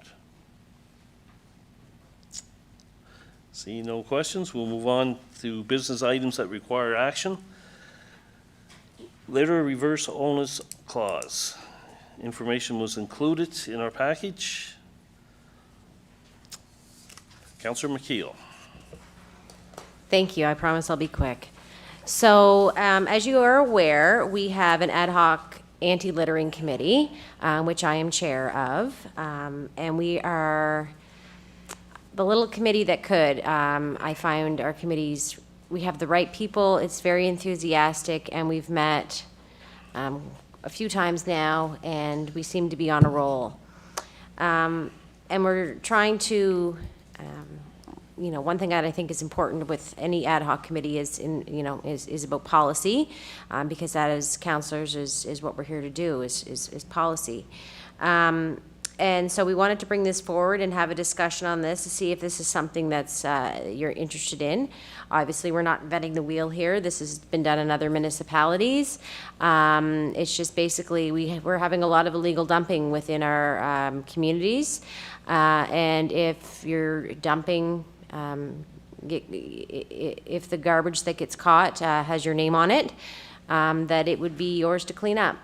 And there's a lot of times, for any of you that have the pleasure of being on Pictou County Rant and Rave, that find garbage on their properties and they find a letter or a prescription bottle or something with somebody's name on it, they're calling them out. And, they need to come. I think it's time for people to take responsibility for their garbage. And I personally myself am I definitely support this. I think it's time for, we shouldn't be paying taxpayer money to clean up somebody's garbage when they could have easily disposed of it so many other ways. We give them many opportunities. So it kind of holds them, it does hold them accountable, and maybe they'll think twice. So thank you. Councillor Bowles. Yeah, well, I went through this with the RCMP down on Hillside Graveyard and some other spots, and we had name and address on envelopes, but they said they can't do it. They turn around because that could have been, anybody could have had that envelope and put it in there or that, and I know it's crazy, but I mean, I think we'll be turning around and trying to take people to court that just wouldn't show up. Or maybe we should check with our lawyers on that, because I know that we had no luck with it. Councillor Parker. Thank you, Mr. Chair. A resident of Councillor Turner's district called me here about 2 or 3 months ago and brought this issue to my attention, and he lives in Councillor Turner's district, but he has a woodlot in District 7, my district. And he found the garbage dumped, and he went to the work of tearing it apart and found out who it belonged to, and went and seen the gentleman. And the gentleman told him he would clean it up, but the gentleman never cleaned it up. So he told me he looked into it, and apparently Shelburne and Yarmouth counties have a reverse onus clause here, and basically, if they find your letter there, then the onus is on you to clean it up. And I guess Halifax County has it here now, according to this. And it's been challenged 3 times in court. Twice the counties have won, once they've lost. But a lot of times they're using it as a, more or less a threat that we have this, and if you don't clean it up, you're going to be, and it's worked fairly well for them. So I would be in support of it just for that reason, but it's been, you know, it's a difficult thing when someone dumps the garbage there, and the onus is on you to prove they put it there and somebody else didn't put it there, but this is the onus on them. And I think it's worked fairly well for them from what I understand, but anyways, thank you, Mr. Chair. Okay. Councillor McDonald. Just wondering, who do we report these places to? Like the bylaw officer, or? Legal dumping is reported to Pictou County Solid Waste, and they'll investigate. Okay. Warden Parker. Thank you, Mr. Chair. I just note on the bottom of the information we got under Part 4 evidentiary burden, it says it has not been tested in court or used at this point. So that's always what I've heard about this as well. It's working pretty good, but until somebody takes it to court and tests it, that's must be different information my brother has there, but that's just what I read on, maybe this is old, I don't know. Evidentiary, that's related to Yarmouth. This one, what I'm Specific, reading, yes, yeah. yeah. Okay, maybe that's it. So it has been tested in court then? By Halifax, yeah. Okay, and stood up? Twice. Twice, okay, well, that gives us a better indication of how it might go for us then, if that's the case. Certainly it is discouraging when you find that personal information. It pretty well tells you who put it there, but you can't do anything because that person can always say, well, somebody must have stolen my garbage, dumped it, you know, but this way we could, like my brother said, you know, it's the threat of it as much as anything, not necessarily having to take to court every time, but knowing that if I do that and they find anything, I better make sure my personal identification's out of it, I guess. Thank you, Mr. Chair. Okay. Deputy Warden. Thank you. In the past, on 2 different occasions in District 5, was called about garbage dumped in Wood Roads, I guess it was, and both times we found names. We went to the person, and that person had hired somebody to take it to the dump. And this is what happened, but they came, the fellow that was paid, he came and cleaned it up. So I think we should be doing something for sure. But that time, everything worked out good. Okay. Councillor Dorr. Thanks. That's great when you can find a name, but it seems to be in all the back roads up home in the fall, and the last couple of years, an awful lot of shingles. And shingles and nails is just, it's unreal. And I got to give Earl's people credit. Boy, they come and they clean it up, and they must have a magnet too, and they clean the nails up and everything. But that's the hard thing to trace is the shingles, because they'll back in quite a ways, and they never dump it over the bank on them roads. They dump it right in the middle of the road. Thank you. Okay. Councillor McKeel. Thank you, Mr. Chair. I just wanted to provide a little tip that if you're hiring somebody to carry your construction materials or something to the landfill site on your behalf, it's really smart to ask for the receipt, showing that it was they actually went and did what they're supposed to do, whether you withhold payment or however you want to do that. But it really does, if you're asking, you say, well, when you get back, I want that receipt. They can't just go dump it, right? Because they have to show that to you, right? So that's just, there's little tricks that we can do because, you know, it's time and money and all that, I understand it, but if we're hiring someone or a business to take care of our garbage and taking it to the landfill, it's best to get a receipt to make sure that it actually ends up there. Thank you. So is this something, is this going to be a bylaw, Brian, or how are we going to enforce this? Is this? If you wish to pursue this, you're going to have to do an amendment to your solid waste bylaw that would provide tools similar to Halifax. Okay. It was moved. Is there a seconder? Moved and seconded. Questions? Seeing none. All those in favor, signify by saying aye. Aye. Count my nay. Motion carried. Next is the fee at the Pictou County Solid Waste Landfill. The fee for dropping bags off the landfill site increased from $5 to $10. Other municipal units charge this fee to the residents, but we pay the fee in addition to the landfill vouchers. Brian, do you want to? This is more, I guess, for information purposes, but the month of April, which is the first year of our fiscal year, there were 700 cars went across the scale, so that's $7,000. If that trend continues, our costs historically have been, well, historically, the last couple of years, they've ballooned considerably, but if you do 7,000 at 12, that's $84,000. Or, yeah, 84. I did the math right. So this line item does have the potential to Increase our budgets. have significant impact on your solid waste budget, which is already up because of your new collection contract. And the reality is you pay for the resident if they're bringing it in here to the landfill, you're still paying for it to be picked up at the curb because it's a per stop cost. Last year, it was about $2,500 a month. Up to $5, so. Yeah. So anyways, it's, Quite.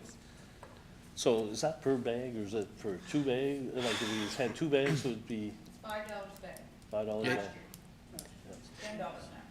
yeah, what the limit actually is, it wasn't actually tied to bags, which when I had a discussion with Earl last week, it was like, you're only allowed to put 4 bags out at the curbside. Anything over 4, you should be weighed, right? But when the policy was put in place, that wasn't how it was put in. It was basically, I think, 70, it works out to like 70 kilograms or something, is before you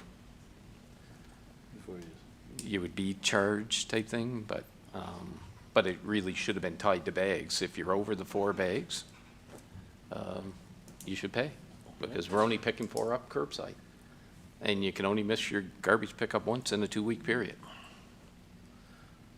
Because we only pick it up every 2 weeks, so, Okay. but anyways. Councillor Bowles. Well, I think it's a good program we got there to around, and I'm just wondering, yeah, we're spending some money out on it, but what are we gonna be spend out if we don't do it? I mean, you're talking about litter and garbage on the side of the highways, that's where they're gonna be throwing them, in the woods and other places. Right now, they can take them in there, and if they got a certain weight, they don't have to pay. If it's over the weight, they do have to pay. And they're weighing everything now, so it wouldn't matter one way or the other. They're weighing what you got, and if you're under the weight, you turn around and the county will pay for it. If you're over the weight, you pay for it. But I think that we're gonna be paying a lot more out and clean up, but it hardly matters. Councillor McKeel. Thank you very much, Mr. Chair. I have very conflicting thoughts on this. Part of me is, I like that these people are taking it to the dump and disposing of it properly, and that's a really great thing. But we're also paying a lot of money to come directly to their house to pick it up every 2 weeks. We're also giving them land vouchers to go and dispose of their garbage as well. Unfortunately,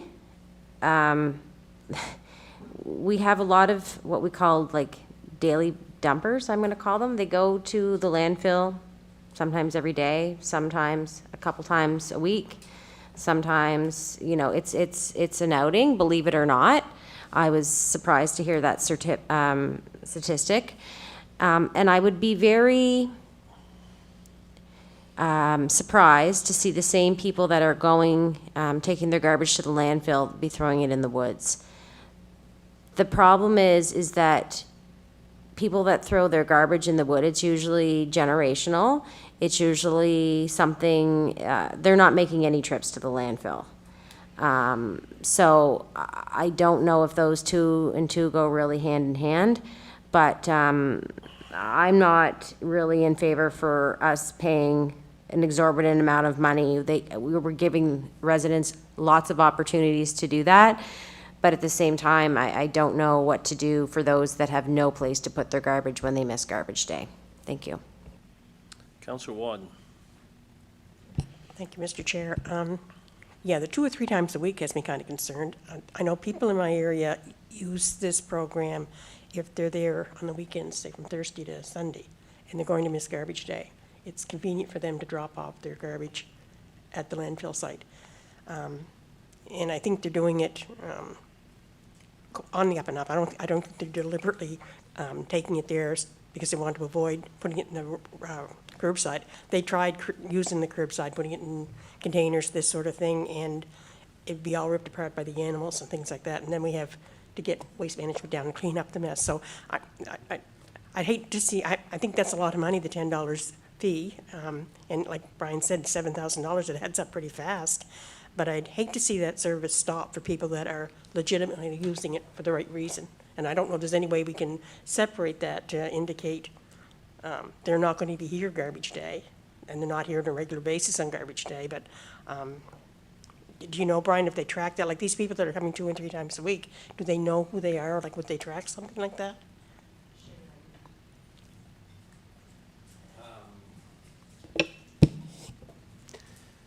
Anecdotally, they do, Okay. but they're not. Enforcing it. One of the issues with our landfill compared to any other landfill in the province is we have a high vehicle presence going in. Like the number of cars that go through our landfill is compared to other places in the province is astronomical, right? So it's very, there's no easy way to administer it because the lineups can be extraordinary at times, right? So it's tough to administer. The only thing that we can maybe do is like put more stringent rules around it, to try and reduce our costs, right? Yeah. No, I The agree number of with- people that would qualify. I do agree with that, but it The just. 4 bags or less, to me, it seemed like a natural thing. Yeah, that's a no-brainer. I just think that for someone like the residents in my area that do use this for the right reasons, I'd hate to see them penalized because they aren't going to be there for garbage pickup days. Right. Councillor Parker. Thank you, Mr. Chair. I had a phone call from, he didn't say where he's from, but he must be from one of the 5 towns. He was complaining about having to pay $10 instead of $5 now. If you're from the county, according to this, you don't pay. But only thought I have, if he's not gonna come there and says it was $5 for 40 kilograms. And it's $10, you're allowed up to 70 kilograms, he told me. But my problem would be if he didn't decide he didn't want to pay, he's just gonna heave her over the ditch somewhere, and then you're gonna have more litter, and that's only, like, there's pros and cons on each side there. But I don't know, that it's $10 every time, you got $7,000 a month. gonna keep adding up every month. It's gonna keep increasing. It costs us a lot of money in the long run. Maybe the county should be, charging the $5 instead of us paying $5, charging $5, I don't know. But, anyway, it's gonna cost quite a bit of money, but that'd be the concern is the guy's gonna throw it in the ditch. We're just gonna have more litter, and that'd be my concern. Thank you, Mr. Chair. Warden Parker. Thank you, Mr. Chair. This is the one that I have a hard job understanding. I think we have to understand why people are doing it before we can really correct it. Why is the number of vehicles up so much just recently, within the last year or whatever? Why is this happening more and more? I miss the garbage an odd day. Usually I'm lucky enough to have a bunch of old buildings around. I throw it somewhere, and not everybody has that luxury. But like our CAO has said, we only go every 2 weeks. You can't miss your garbage every day if they're only coming every 2 weeks. And if you can take 4 bags a day, or 4 bags in that one trip, how many bags have you got if you got to keep coming back? And so there's something missing to me here. I know they upped the rate from $5 to $10, and that's partly because a lot of their costs, like everybody else, is going up a lot, so they got to look for a place to get some of that income from, or they're coming back to us for more. But why are people going that often? I have heard some people say, well, if you're from town and you don't want to pay, you just get your friend from the county or your brother or cousin or somebody out in Scottsburn to take it in for you. And they do check, I guess, for the ID when you go in with that garbage. You're checked to make sure you're from the county. But some of it might be abuse that way. I find it hard to believe, although it's a nice, well-kept property, but what Darla said about, they need someplace to hang out. Sure, Tim Hortons would be a little better than the landfill. But I think we need to do a bit of research to try and figure what it is. Why would somebody come to the landfill every day or every second day? That just doesn't make any sense at all. And if we end up paying for it, then I tend to agree with my brother there on that. Maybe somewhere we can't be the nice guys anymore and continue to say you can take it in for free. Yes, it's going to cost some people something, but right now they don't need to worry about it. They just, I can take it in, drop it off anyway. But I'm not saying that's the solution, but I think we have to look into this to try to find out what's driving this increased rate that we've got, as Brian said, compared to anywhere else in the province pretty well. The rate that we have, something has to be driving it. So I don't think we're going to come up with a solution tonight for sure, but it's one that we have to keep looking at, I think. Thank you, Mr. Chair. Don, you left your light on, did you? Lights on, nobody home? Okay, thanks. Just on that, I don't understand. I know you miss your garbage and things like that, and some people don't have places to keep it, but it's something like the school bus. You get that service, but everybody drives their kid to the school. Like, it doesn't make sense to me. I never drove my kids. The service is there, you should be using it. If not, you're gonna lose it, right? So, but the thing that we could look at, Brian, let's say it's increased to $10, can we say from now on we charge our residents $5 and we cover the other $5? It would be the same as what we were paying last time, right? Is that a possibility, or is it? That would be a possibility.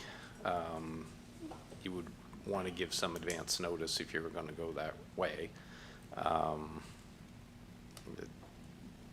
This report was problem identification. It gives ourselves a gold star for identifying the problem. Like the warden says, what the end solution is, don't know yet.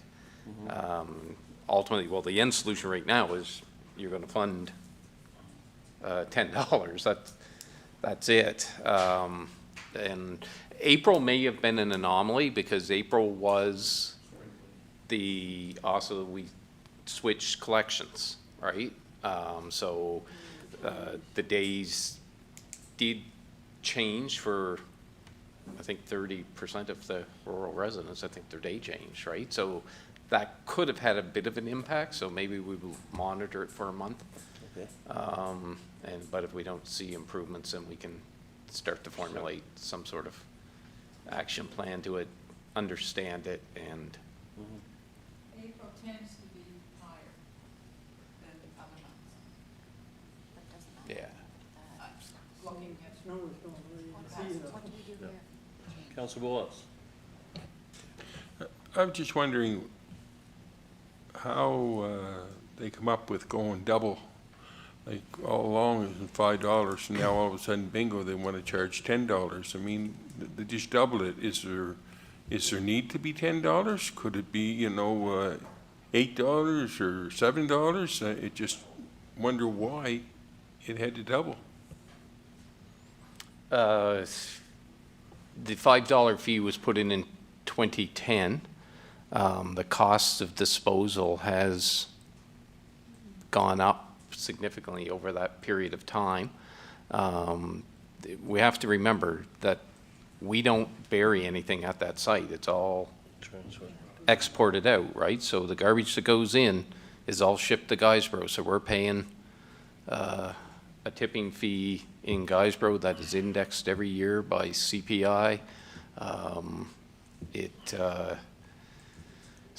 couple of years ago, Guysborough sold to GFL, so it's now HST. So we pay HST on stuff going across the scale as well, because it's no longer municipal to municipal, so it's now taxable. So they've seen there's been huge increases in disposal costs, trucking costs. So the fee hadn't been adjusted for 15 years. So every other fee has been adjusted over time. But this one wasn't, and reality is they need the money. They need to balance the budget, so There's one part of it. that's just one part off it, and it's a small part off it. As I say, like the municipal units are paying significantly more. It'd be something if they give us something to show that, okay, back in 2000 or 2015 or 20, that we're paying X number, and today we're paying this number. But we're just, we don't even know. We don't even know if it's needed or not. Yeah, you'd think you need a little bit, but double it, that's what makes me wonder. The board is shown a budget. The board has to balance their budget. And this was one line item in their budget to get them back to a balanced budget. Councillor McKeel? I would say that $10 doesn't even cover the garbage. I would say that $5 was a token. But if you look at the chart that was provided, the historical minimum car charge, if you look 2010, 2011, it was super high when they first put it in. And then it got down for like a bunch of years, like close to around 5,000. And then now we're back up to 30,000. Like, what changed? And I agree with Warden Parker. There's something going on. We need to find out. And if it were me, I think that we table this and ask for more information to come back, whether it's June or July's council meeting. I don't think it can go any later than July. I think we need to make a decision with what we're going to do. But I think that we can table this and ask staff to come back with some recommendations and how to move forward with this. This is only for information, so it's not a table. We don't have to table it. Well, I think we need more information. Come back with more information. Like you said, April's probably the high month. We'll wait for a couple months, then we'll come back and have staff come back. But like 5 years ago, it was 5,000. Last year, it was 19,000. Yeah. What's going on? There's something going on. Warden Parker, you'll be the last speaker on it. We'll close her off. Yes, there's a lot of people need a place to hang out, I guess, the only answer I got. But if you take I know what Councillor Boyles is saying, but if you take the $5 over 15 years and add whatever the inflation rate is each year, you may even be above the $10. I think it's like the old story of the penny, and make 2 pennies and 4 pennies, you double it each day. Well, you won't quite get to there, but I think you'll find the $10 maybe works out. But I do agree with the $5 suggestion that we charge the $5. Most people will say, oh, well, I missed it, I have to pay, that's my fault. If I'm speeding and they give me a fine, that's my fault, I'll have to pay it, whether I like it or not. But it would affect the money, but it might also affect how many people do it. If you know it's gonna cost you, if you don't know it's not gonna cost you anything, well, what the heck? But if you know it's gonna cost you $5, maybe you find another way, you don't go so easily. So it might have two benefits, help our budget line some, but also cut down on the amount that's going on. Thank you, Mr. Chair. Okay, so staff in a couple months' time will bring this back to us and we'll have a look at the numbers and try to come up with a solution. Okay? So we'll move on. Chester, this is not gonna be a record, that's for damn sure. No? And I'd say this next one's probably gonna be longer than 25 minutes, so. Next is the coastal protection. Is council interested in moving forward with coastal protection bylaws? Hit your button, you got her. Yeah. Warden Parker. Okay, it's come time, I think, for this council to make a decision on this. During the debate and the public sessions and everything, we said to people that we're going to set aside the coastal for now when it became very controversial over S1 zone and a few other things. And we'll deal with that separately, but yet it is going to be eventually part of our land use bylaws.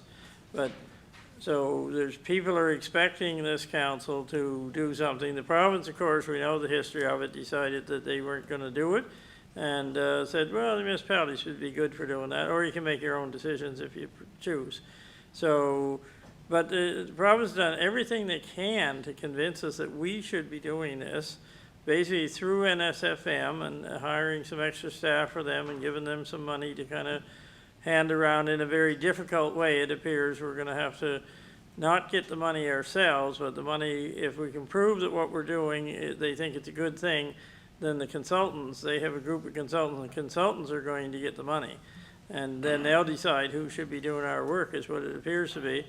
But, so it's a kind of a mixed up way of the money getting to us, but there is a bit of money there. It's not going to be a fortune to help us hire some experts, I guess, to figure this out. But the province had it all set up. So they're giving us the tools they had and saying, here, you fellas do it. So we don't have to do it. There's nothing came from the province saying that the municipalities have to do this like they did on several other things. So it's our choice. And some municipalities, I know across the province, are moving ahead with this. I think Lunenburg's probably the farthest ahead. But, and some are still like us. I think they're not moving at all right now. They're trying to figure out which way to go. But I know it was brought up when we first brought this to the table, I don't know how long ago, that do we even want to go into that quagmire, or whatever you want to call it, because if it was too risky for the province, is it too risky for us? But I know there's a lot of people out there expecting us to, especially where we said we'd get to this later, are expecting us to do something. So I think really we need to decide as a council, do we want to, get into the coastal protection and all the details that come with that, or do we want to just walk away and say, like the province did, let the individuals decide? I'm not going to, people know roughly where I am probably, but I'm not going to speak on that right now. I'd rather hear from councillors around the table. If we get a majority that want us to go into it, fine, but if the majority doesn't want us to, then perhaps we shouldn't be doing it. So it's really a decision I think we as councillors have to decide if this is something we want to try and work on as part of our work here at council. Okay. I'll turn it back to you, Mr. Chair. Councillor Boyles. Yeah, I think we're just getting done with a land use bylaw. Now we turn around and wanted to do one on.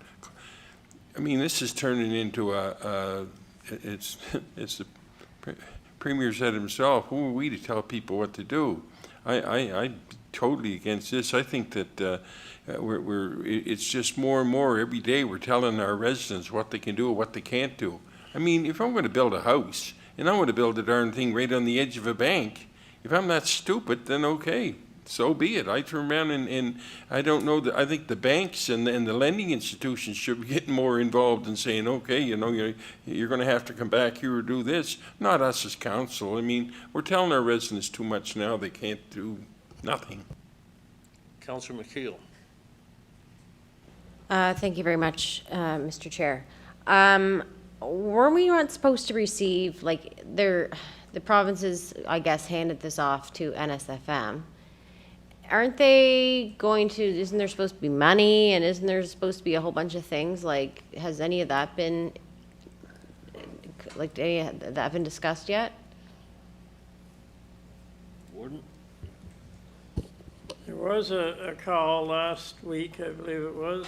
You were on that call, Brian? Yeah, I think it was last week. The week had kind of muddled up on me there, but and they did, like I said, there is some money, but it's you know, kind of twisted the way you get it. It's available.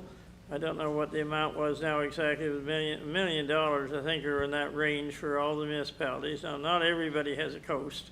So out of the 49 municipalities, I heard the number 30, 35 thrown around that have, you know, some type of coast. The town of Pictou would have their shore coming in on their town and everything, but so it's varying amounts. But if we come up with hiring a consultant, an expert, somebody to help us design something, they'll decide then if that's worthwhile, and then they'll say to the consultants, you know, you fellas choose, you know, if this is a job you want or not. And so it's kind of different than saying, here's 50,000 or whatever, you go out and hire somebody to help you.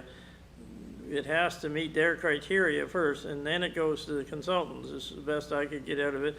So that's where the money is. They have hired or been able to give enough money by the province to hire, I think, 2 levels of expertise. One is directly related, I think, to the coastal, like along the Northumberland Strait, and the other has a broader mandate. I think Gordon Wilson, I think, is that the right name?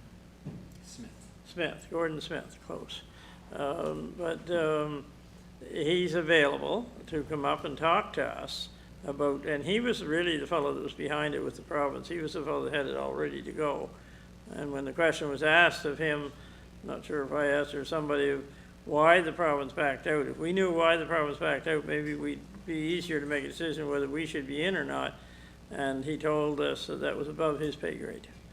You know, and in other words, he was told not to tell anybody. But anyway, he is available. He seems like a smart individual. He knows what he's talking about, I think, and everything. I think he wants to help municipalities. He got pushed around by the province, but he's probably a place we could start by having him come and talk to us. I don't think there's any charge for that since he's an employee of NSFM now. But that's where the money trail, what was the other thing you were asking, Darla? Well, I guess my problem with this is that if the town of Pictou decides to do something, and we choose to do something different, and then Colchester chooses to do something different, and Cumberland chooses to do something different, it's just like, who's right and who's wrong, and how do you enforce this? And it just seems there's no cohesiveness. I think that the mistake that the province made by not doing it is that now, you know, the rules are just, between all of our different municipalities, is just, it's going to be a mess. And I think that's the biggest problem that I have. I think that if we're going to do it, we all need to do it, instead of having different, you know, choices, I guess, or different decisions along the coast. I think that's my biggest problem with it. And Mr. Chair, I did reach out to the other units along the Northumberland Strait, I think about 6, if you count from Amherst down to Cape Breton, and didn't get a really positive response to it. I think I heard back from a couple that their council was considering or something, but it wasn't really, let's get together and do what Darrell was talking about in ways of joint effort. Part of the reason the province said we can't do it all together is because we have different shorelines depending on whether you're down the South Shore or up in Cape Breton or whatever. And It seemed kind of strange to me, but obviously some people got to them with, you know, some money in their back pocket or whatever, and they decided to back away from it.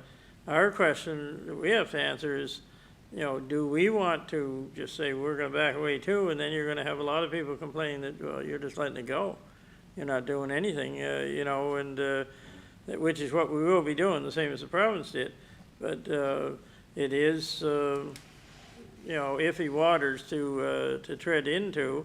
But the old saying is somebody has to do it, and they sort of did stick us with it, other than saying, well, you can just let individuals decide on their own, and that's one way to do it. But when people go out on the highway, if we let everybody just choose their own speed limit and say, well, you know what's safe and what isn't, you choose your own limit, well, one person's going to be going 140 and the other's going to be going 60 in front of them.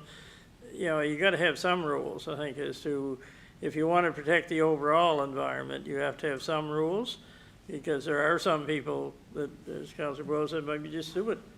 But can we allow the person just stupid to travel 140 on the road just because they're, you know, they want to? There has to be some rules here somewhere, I think, or that's my thoughts. But anyway, it's important that everybody have some input on this thing, if they have some input to give. Councillor Thompson? Thank you, Mr. Chair.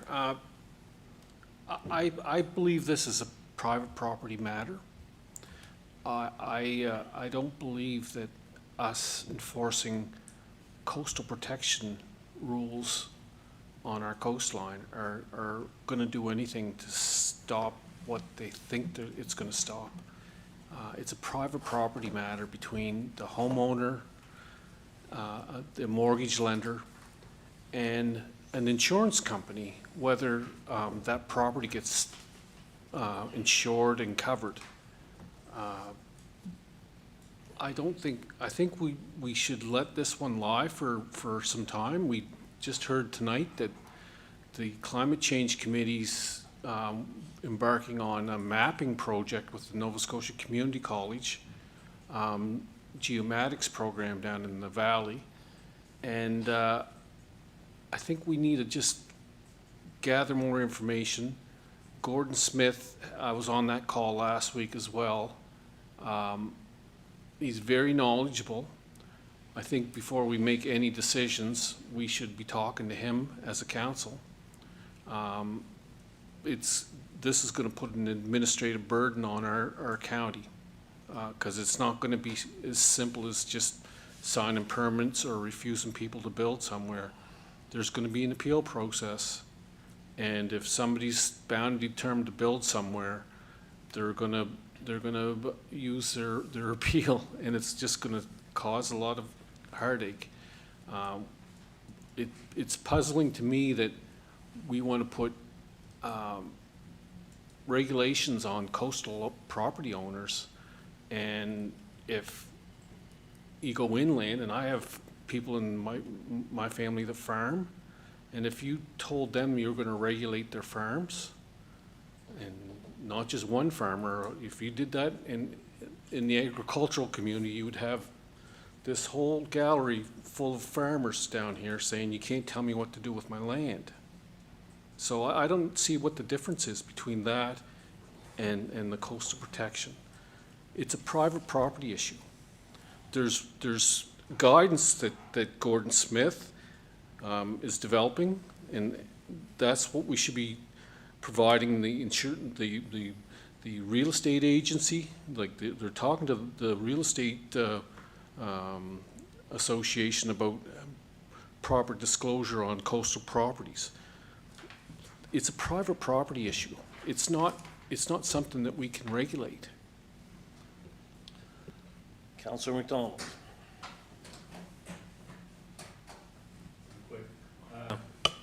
Just, if we bring in all these rules and that stuff, it's the ratepayers or the people, property owners that have to take their land or protect their land, is it not? Or is the municipality gonna pay for it? I can't see that. But I mean, we were at the meetings there a couple weeks ago, and Lunenburg or some couple of little places, did a little couple 100 feet here and here. And it was very nice and that stuff, but we have miles and miles of coastline here. It's gonna cost millions, billions of dollars to fix it, and I can't see the rate lot owners or whatever wanting to pay all this stuff. Ron, did you want to answer that? Yeah, I don't think at the end of the day, the implementation of how it gets fixed is going to be borne by the municipality. I think what Councillor Thompson's saying is right. It's an individual property owner that's going to bear that cost. What you're going to regulate is how close to the coastline can they actually build, so the setbacks and things like that. Like, that's what you're going to be mainly focused on, is protecting that. Well, I think they use the term 30-year erosion or build during the call, right? You really plan for 30 years. So what does that property look like in 30 years' time, right? So that's the minimum setback. What does it look like in 50 years' time, right? So that's where your regulation is going to come in. It's going to be to protect against catastrophic land failure, right, and to some degree. So that's really what your role is going to be. The mitigation and repair is not the cost to be borne by the municipality. Okay, Councillor Turner. Thank you, Mr. Chair. Discussion on private property has some merit to it. But nobody's, and we've had this discussion, and I've made this point before, is it's the natural ecosystems as well that have to be protected. It's just not the land above the high water mark. It's the ecosystems that are vulnerable to climate change. And we just passed a plan for climate change here, and the majority of people were here in favor for it. It's well received. So coastal areas are rich in biodiversity. They provide essential services like erosion control. They filter water, and they have wildlife habitat that have to be protected as well. So we're talking about private property here, and we can have that discussion till the cows come home, and I'm sure we will. But I like to look at it from the ecosystems that have to be protected. So I think that is a discussion that really has to take place around this table. And to leave that out of the equation, I think it's just doing a disservice to the whole debate. There's also coastal economies that have to be protected as well. Recreation economies, fishing economies, tourism economies, those all have to be protected as well. So that should be part of the discussion as well. So those are two aspects of this question or this debate that we have to have as well.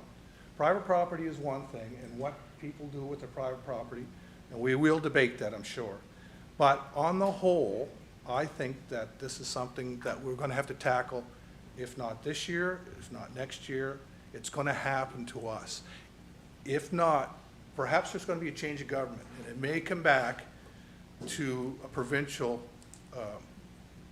responsibility, and maybe a subsequent government to this will say, we're going to take it over again. So anyway, those are some things that I look at as well, just not only the property question, but the other things that have to be protected in this debate as well. So that's my perspective on things. So I think that I'm not opposed to Councillor Thompson's suggestion that we wait maybe a year or two till we get more information on it, but I think those aspects of the discussion has to be put on the table.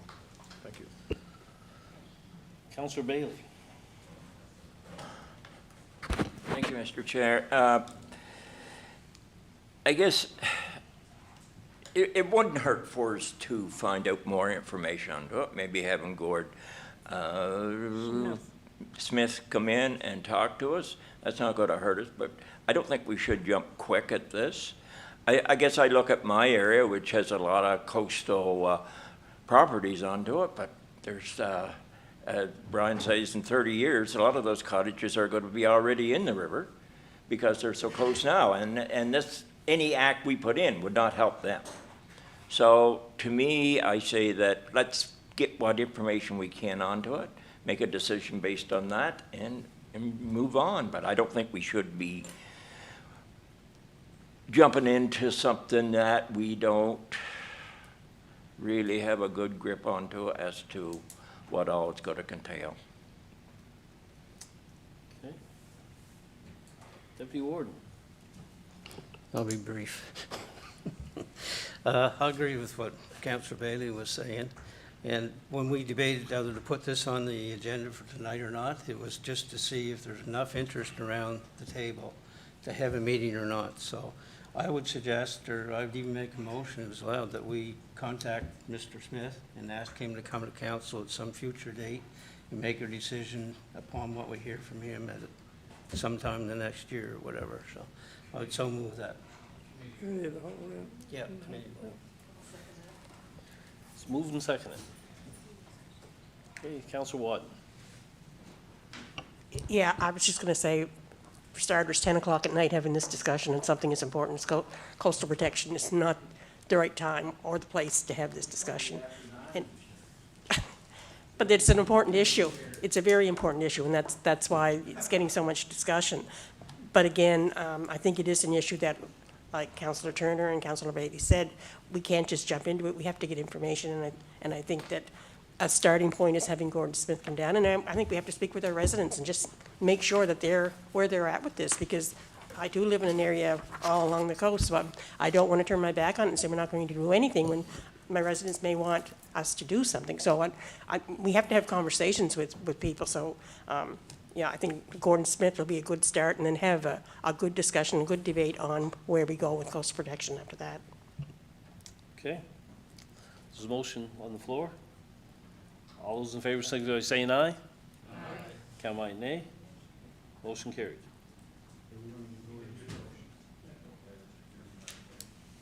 It was to have Gordon Smith, right? Not Gordon Williams or whatever. Smith. Yeah. Gordon. Just Gordon. Having the right Gordon. To have him come down and discuss the plan, right? So. Enlighten us anyway, nothing else, you know, so we get better, we don't know enough of what we're doing. No, exactly. Okay? Is there any deferred business? Seeing none, motion of free consideration? Seeing none, community announcements. Councillor Bowles.